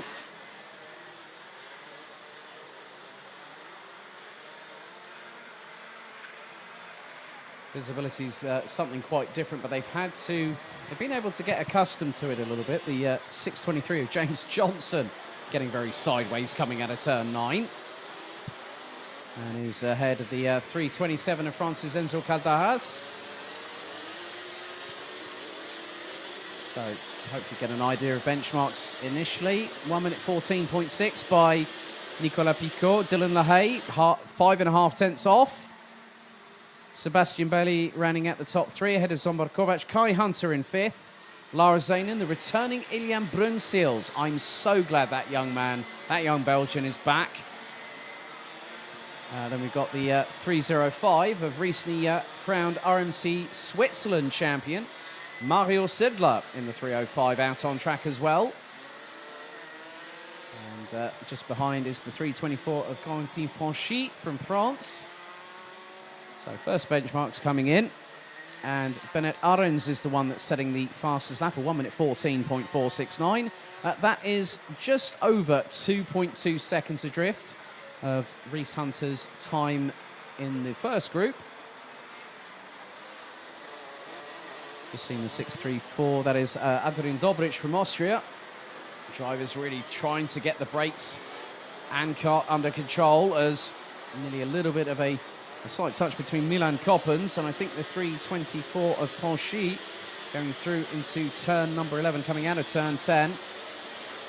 Some drivers are trying, well, every single driver I have seen has been using a little bit of curbing just to help the kart steer in, as someone decided to go understeering way into turn number 12, as Mario Sidler is just trying to keep it pinned around the outside. If he's going to pull that move off in qualifying, that's a bit... Oh, Mario Sidler. Oh, my goodness. Nearly had a little bit of a slight clash there with one of the karts starting in a 6-3 number. I think that might have been... not too sure who that was. Out of my line of sight, so to speak. But we've got just over 90 seconds. Dylan LaHaye has got to within 6/10 of Rhys Hunter's time. 1 minute 12.839 for the Belgian. Took the 2019 B&L Karting Series crown in this very class. Actually won the category twice. There's the 354. That is of Jens van der Heyden. Been running with Combi Kart, but he's also been running with the German Electric Kart Championship, running on the Project E20 this season.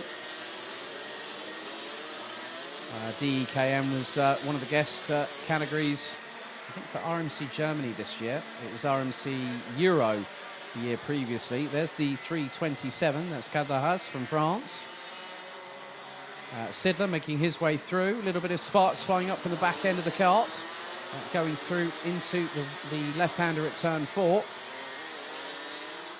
And Zomborkovic opens up the air flap before shunning it briefly going down the Europolan. Less than 30 seconds on the clock to go, and Zomborkovic has got to within 0.2, well, it's 0.26 exactly of Rhys Hunter's time in Group 1. And we're fast running out of time, because some of the drivers making their way through turn number 10 and then into 11. So checkered flag is going to wave now. There it is, it waves, and who's going to pick up that checkered flag first? Across the line goes. He's just waiting for it. And, well, Zomborkovic was not pipped. Dylan LaHaye got to within 2 1/1000ths of his time. Drivers flooding across the start-finish line. I've just been informed that the 623, that is of James Johnson, has been running without a transponder, so that will be manually added via timekeeping. So Zomborkovic takes the top time in session 2 for senior Rotax. So that basically provisionally puts Rhys Hunter on pole position. So Zomborkovic with a 1 minute 12.484, 0.26 off of Rhys Hunter, but more to the point, 2 1/1000ths quicker than Belgium's Dylan LaHaye. Sebastian Bailly makes it P3 ahead of Nicolas Picot. Kai Hunter 5th ahead of Lars Zanen. James Johnson in 7th. Milan Coppens, Ruben Volt, Enzo Calderas running out the top 10. Running out the top 20, it's Mads Ries, Bennett Arends, André Petrovic, Luca Costa, Mario Sidler, Sem van Thiel, Ilian Brunsils, Arnold Domingo, Vincent Boutier and Jens van der Heyden. Running at the top 20, covered by 1.5 seconds. Running at the 29 strong, it's Sam Bergstein, and then it's David Lackner, Miska Kaskinen, Philip Keskik, and then it's Jericho Kalainen, Corentin Franchi, Robbie Stodder, Mitch Hainert, and Adrian Dobrich. Running at the 29 strong, as we have 3 more qualifying sessions still to go here at Karting Genk.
het dadelijk gedaan is, sjorpen. Dan moet ik in de zeep, ik doe er niks aan, je moet zo'n batterij afdoen en morgen vroeg. En,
So the 3-minute warning board and the horn sounds on the pre-grid for all mechanics to clear it.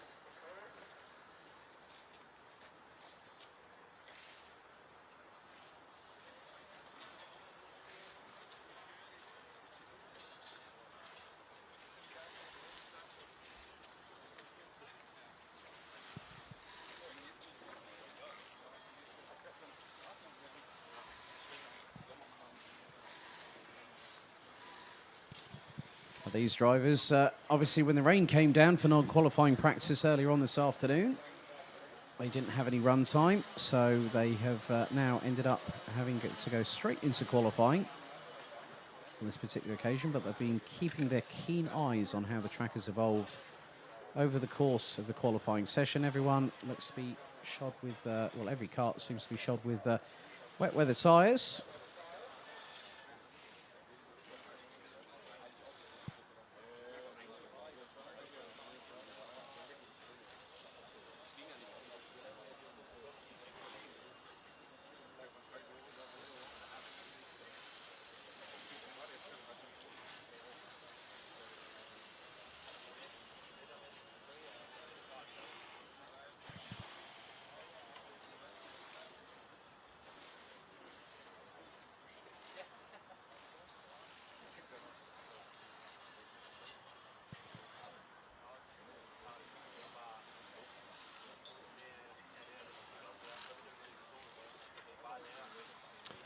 So including this one, 3 more qualifying sessions to go for this year's Rotax Max Challenge Euro Golden Trophy being hosted at Karting Genk, the home of champions.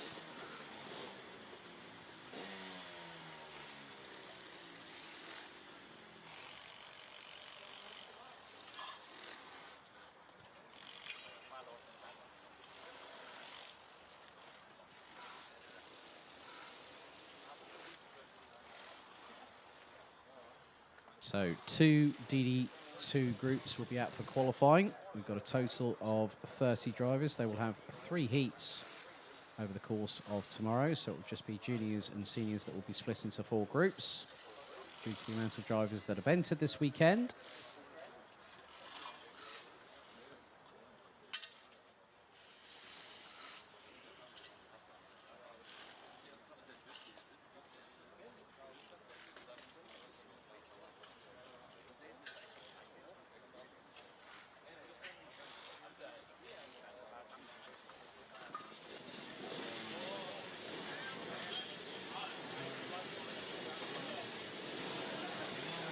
Green light flashes at the end of the pre-grid, and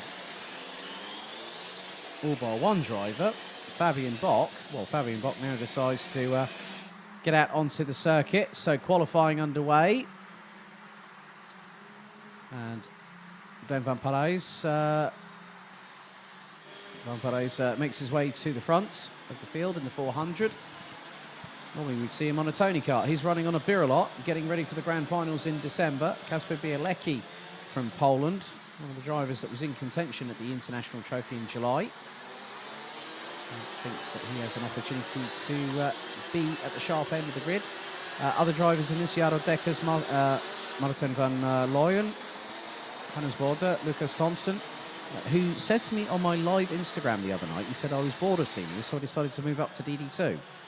I think you're going to get a bit of an education, my good man, in the 465. Mika Metz, this year's RMC Germany champion in DD2.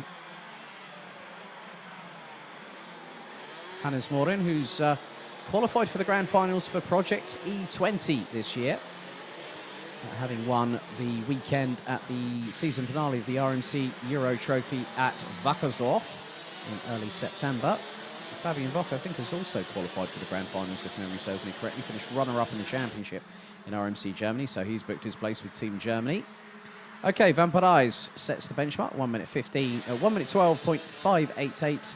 Bielecki running in a 1 minute 12.894. There's, sparks flying from the back of the back axle of the Birolot that Glenn Van Parijs is currently piloting. So out of turn 6, onto the Europolan they go. Just over 180 seconds left of this qualifying session. So the benchmark time will be set by this group, and then the other group, in Group 2, will have to chase it down. And it's sideways by one of the drivers. That's the Jordi Klippert, son of Carl Klippert, who will be in action in DD2 Masters qualifying. They'll be the last ones out on the circuit here at Karting Genk. Their qualifying session is at 18:40 this evening, so that's in just a shade over 25 minutes. But Van Parijs is the one that set the benchmark. Can Bielecki do anything about it? Well, the Polish driver from 46 team comes out of the final corner, puts the pedal to the metal and crosses the line and goes 1 minute 11.358. A significant gap between himself and Van Parijs. Van Parijs has already qualified.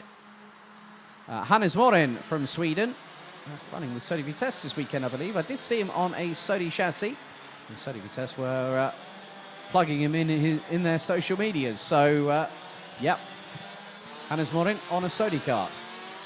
Not the first time he did that. He actually raced at Portimao for the International Trophy in December of 2020 on a Sodi kart. That was his first ever experience of DD2. So at the moment, it's Bielecki. 1 minute 11.358. Hold the phone, ladies and gentlemen, on that one. Glenn Van Parijs in second. Hannes Morin, Carl Borgaard from Denmark, Mika Metz, Hannes Bode, and Florian Breitenbach rounding out the top 7. I know that hopefully I'll catch up with Florian's brother, Oliver, who's been going through rehab after his significant accident at the season opener of the RMC Germany Championship at Wackersdorf earlier on this year. Jaro Dekkers, Martin van Looyen, Christopher Zachse rounds out the top 10. Fabian Bock in 11th, head of Jordi Klippert. Lucas Thompson, Andres Birkbach, and Mario Saban round out the 15 strong. Okay, times start to improve, and Kasper Bielecki stays ahead with a 1 minute 11.098. But Glenn Van Parijs has responded in customary fashion. 1 minute 11.320 from the Belgian. Hannes Morin makes it the top 3, covered by 0.532 of a second. There is the Swede going through turn 5 and into 6. And there's a bit of a train that is being led by Florian Breitenbach. as it is side by side between the 470. Oh, I think it was the 470. Might have been the 410. There it is, 410, Martin van Leuven. There is Hannes Morin up his inside through turn 8. Oh, Swede getting a bit sideways. Hannes Morin, who's been racing with Brink Motorsport in the STCC TCR Scandinavia Championship in the Audi RS3. He's the 2018 Rotax Max Euro Trophy Senior Rotax Champion. Getting to grips with the steady kart once again, but he has done that earlier on this season. As checkered flag is out for the session. And Vampirize will not be any better than second. Is anyone going to have a patch on Kasper Bielecki's time? Looks like it's not the case. As everyone crosses the stripe, Kasper Bielecki looks to have taken the top time in that session. The Polish driver with a 1 minute 10.059. 98 thousandths quicker than Vampirize in the 400. Hannes Morin in third. Mika Metz in fourth, ahead of Christopher Zachse. Good to hear from my buddy Rick van Mulke, who will be joining us tomorrow. One of the guys from FM Images says, night races, so cool. I'm looking forward to tomorrow, to be honest with you. I think a lot of people are that are watching at home, and thank you for joining us once again. But Kasper Bielecki takes the session, 1 minute 11.059, 98 thousandths quicker than Glenn Van Parijs. Hannes Morin, Mika Metz, Christopher Zachse, Lucas Thompson, Jordi Klebo, Florian Breitenbach, Carl Borgaard, Hannes Border running out the top 10. Andreas Birkbach from Denmark in 11th, ahead of Jaro Dekkers, Fabian Bock, Martin van Leuven and Mario Saban running out the 15 strong, as very soon we will be heading to our penultimate qualifying practice session of the session, and there is the 419. That's why Mario Saban only did one lap, because the car unfortunately did not get any further. So in about 8 minutes time, we'll be getting things ready for qualification for DD2 Group 2. So the time to beat Kasper Bielecki, the 446 from 46 team out of Poland, a 1 minute 10.059.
So the 3-minute board goes out for our penultimate qualifying session. It is DD2. And after this, we will have one more session before we all get a little bit of welcome respite, sustenance, and a little bit of rest ready for the onslaught that is going to be tomorrow.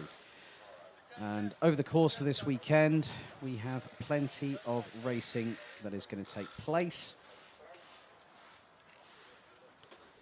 And when we have tomorrow 24 races, and then we have another 14 on Sunday. So it's going to be a test of anyone's intestinal fortitude here this weekend, or in other words, guts, to use another 4-letter term reference.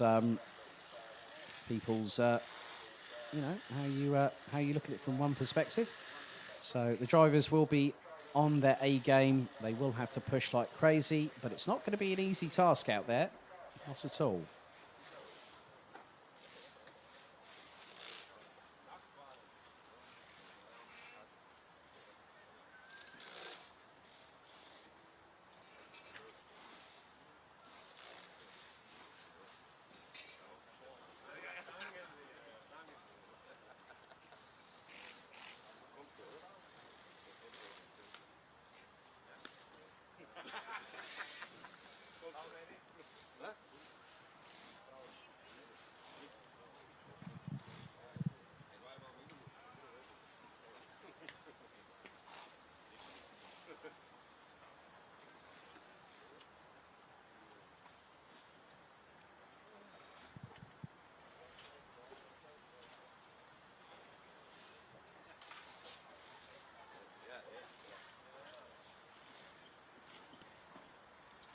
So 9 sessions over the course of this afternoon and evening has meant a total of 40 minutes of qualifying action.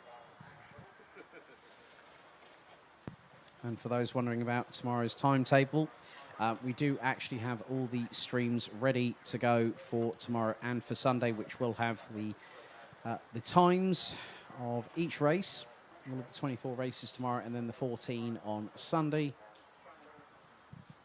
And at the end of it all, we will crown our 2021 Rotax Max Challenge Euro Golden Trophy champions this weekend.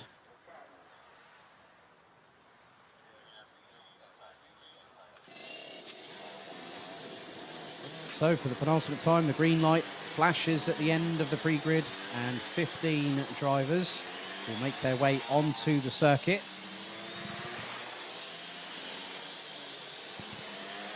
They have 60 seconds to get out onto the track before the window of opportunity to go out and set lap times closes rapidly.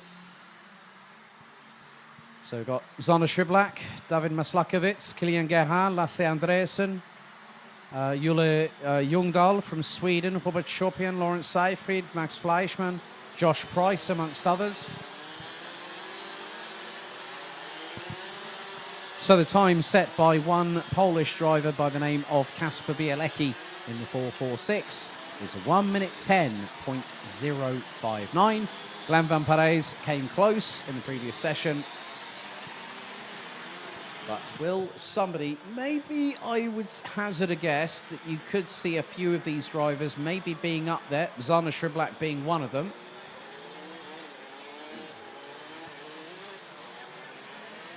Quite a few drivers in this session that could prove to better that lap time, because they'll have kept their eyes on what's been going on around the circuit, how drivers have adapted to the conditions. Schiblak already puts in a 1 minute 13.087. That is just 3 seconds shy of Bielecki's lap time. But Lasse Andreasen goes in 1 minute 13.087 from the Dane on the 439. Kilian Gerhard is following Kasper Bielecki. Well, not Kasper Bielecki, that's one of the other drivers. That's the 445. That's David Maslakovic. I hate to think when they're side by side, hopefully one of them's going to wear a different visor to the other, because Kasper Bielecki is just flat out menacing with a standard matte black race helmet. and with the dark visor. So 2 minutes and 40 to go. Patrick Snols-Lokmelis from Latvia has just put in a 1 minute 12.5. So the time is going down, but how quickly will it go down in the next 2.5 minutes? That is the big question here. Sriblak crosses the line. 1 minute 11.4. So we're within 1.5 seconds of that lap time from Kasper Bielecki. Matthias Lund from Denmark goes up into P4. Robert Schorpian in the 477 up to 9th. Dennis Thiem. And it's all changed because Max Fleischmann goes in with a 1 minute 12.09. But Patrick Snols-Lokmelis has got to within 7.5 tenths. The Latvian absolutely flying on the X3 chassis. The number 463 recently scored a podium at the B&L Karting Series out on the circuit, actually on a race weekend event, the last one of the season just 4 weeks ago, is Zander Sriblak wrestling with the KR chassis. So 1 minute and 33 seconds on the clock remains. Patrick Snols-Lokmelis is the danger driver right now. Could the Latvian provide an upset? Because Kasper Bielecki is watching this session with very, very open eyes. So 1 minute 15 still to go. The times are improving across the board. Sriblak improves. 1 minute 10.986 from the Belgian. Lasse Andreasen, 0.6 behind Snols-Lokmelis. And the first non-improvers are Ljungdahl, Dirks, and also Gerhard. Fleischmann up to 6th, Price up to 7th. And Lokmelis has gotten closer still. The Latvian's got a chance, but he's only got one more lap to find what is half a second. If he finds half a second on this lap, and maybe then some, he can pip Kasper Bielecki to pole position for DD2 tomorrow.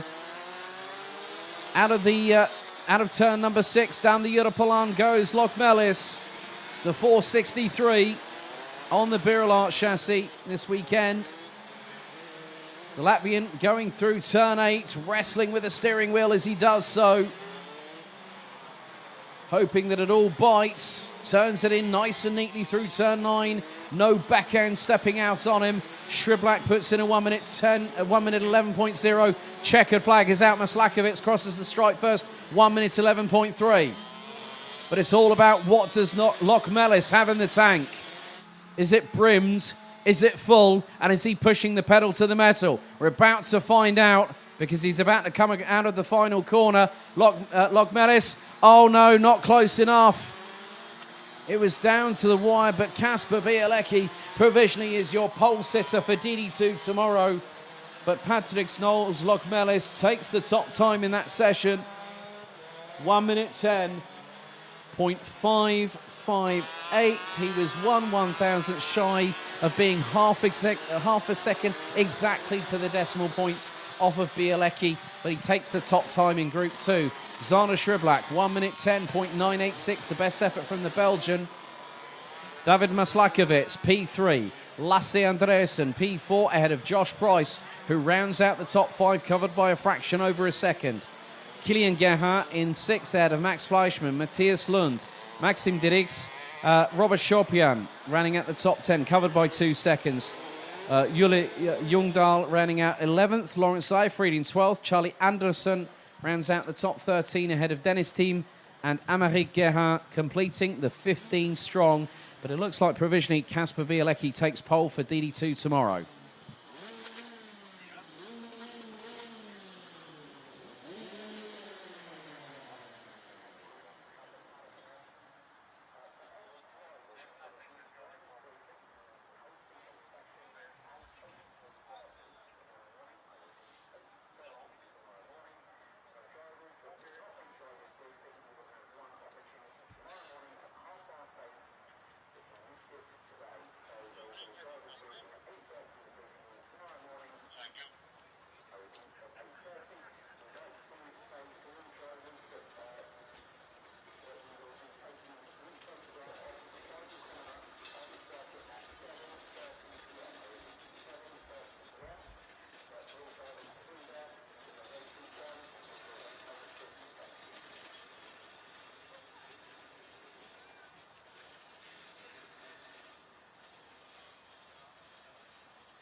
Well, slightly earlier than planned.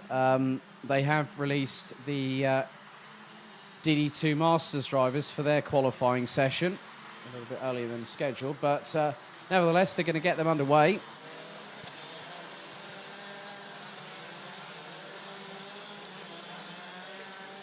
So it's going to be interesting who's going to come out on top on this session, because this is for pole position for all 3 heats for tomorrow.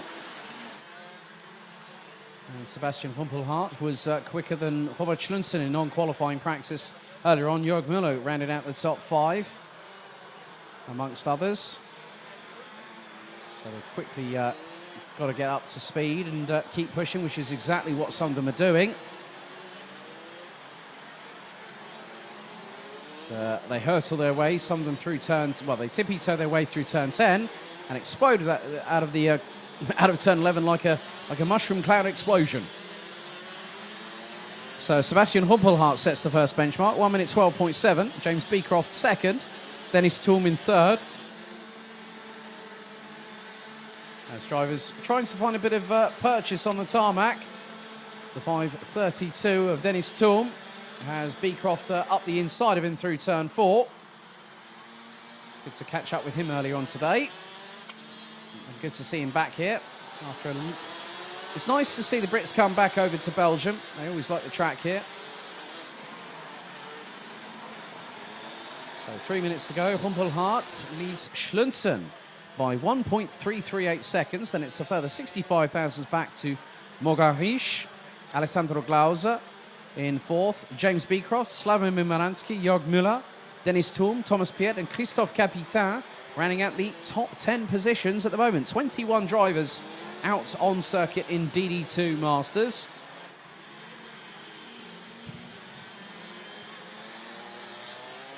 So 2.5 minutes to go. Humpelhardt is leading the way after 1 lap in qualification. And he does... Oh, James Beecroft puts in a howitzer right there. 1 minute 11.436. Tom Dessert... Well, that was quickly until Alessandro Glauser responded, the Swiss driver from FM Racing. 1 minute 11.298. Now, James was mentioning to me earlier on, he said, I'm a little bit over the weight limit, the minimum weight. A couple of kilos over, I think was the term he used. But the good thing is that even with that, he's still able to put in a pretty hefty lap time. There's Ian Getz going down the back straightaway in the 5.67 for Shippers Racing, running on the Kart Republic chassis. Alessandro Glauser, the back end starts twitching from the left to the right as he breaks in for the hefty braking zone down the Europalan into turn number 7. And behind him is the 5.22 of Robert Schlunsen from Denmark. Actual team boss at and owner of RS Competition. Good to see him and Jörg Müller come back to the roots in the top 5, rounded out by Müller in the meantime, covered by less than 9/10 of a second. But then Sebastian Humpelhardt spoils the party, jumps up into 4th. And Dennis Thum up to P1 with just over a minute remaining by 31 thousandths of a second ahead of Alessandro Glauser. Karl Klibble, James Beecroft, Tom Dessert, Jörg Müller responds and goes P6.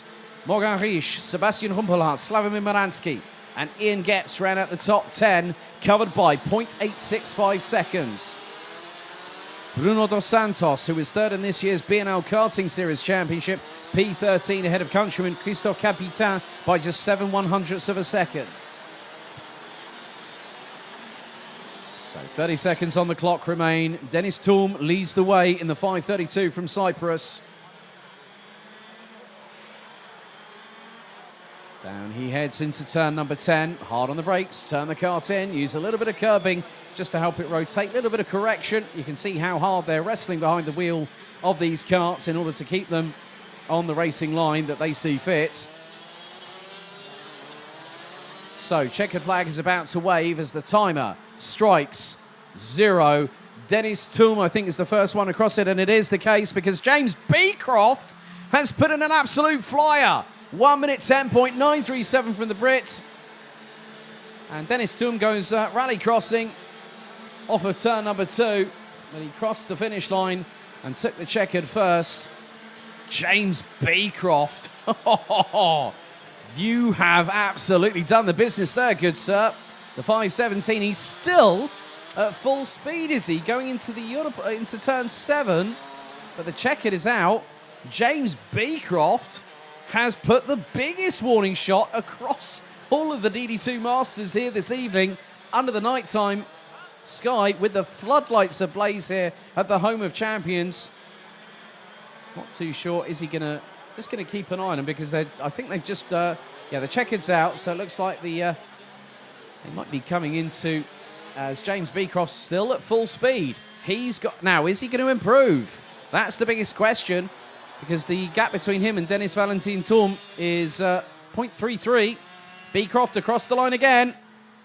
Doesn't go quicker that time. Compromise, but still James Beecroft from the United Kingdom with an absolutely barnstorming 1 minute 10.937 second lap time here at Karting Genk. Takes provisional pole for DD2 Masters tomorrow. Dennis Thum second, Alessandro Glauser third, Karl Klibort, Tom Dessert and Jörg Müller ran out the top 6. Morgan Riesch in 7th, Sebastian Rumpelhardt only able to muster as high as 8th at the end of that qualifying session. Slavomir Maransky, Thomas Piet rounds out the top 10. Christophe Capitan, Christophe Adams, Prit Sai, Bruno Dos Santos, Ian Gepts, Robert Schlunsen, Michael Becker, Thierry de Jong, Peter Gyotai, Maxim Shaposhnikov, and Mikolas Mazinas ran at the 21 strong in DD2 Masters. But what a qualifying session for the UK's James Beecroft in the 5.17.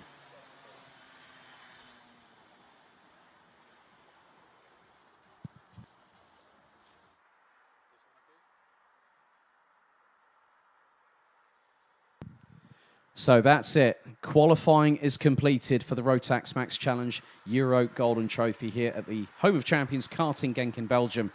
Tomorrow, 10:30 Central European time, we kick the Euro Golden Trophy into high gear as Heats Day gets underway with 24 exciting races here at this 1,360-metre circuit. We're off to have a little bit of respite, a little bit of sustenance, and we'll see you tomorrow morning here live and direct from Belgium. Until tomorrow morning, good night for now.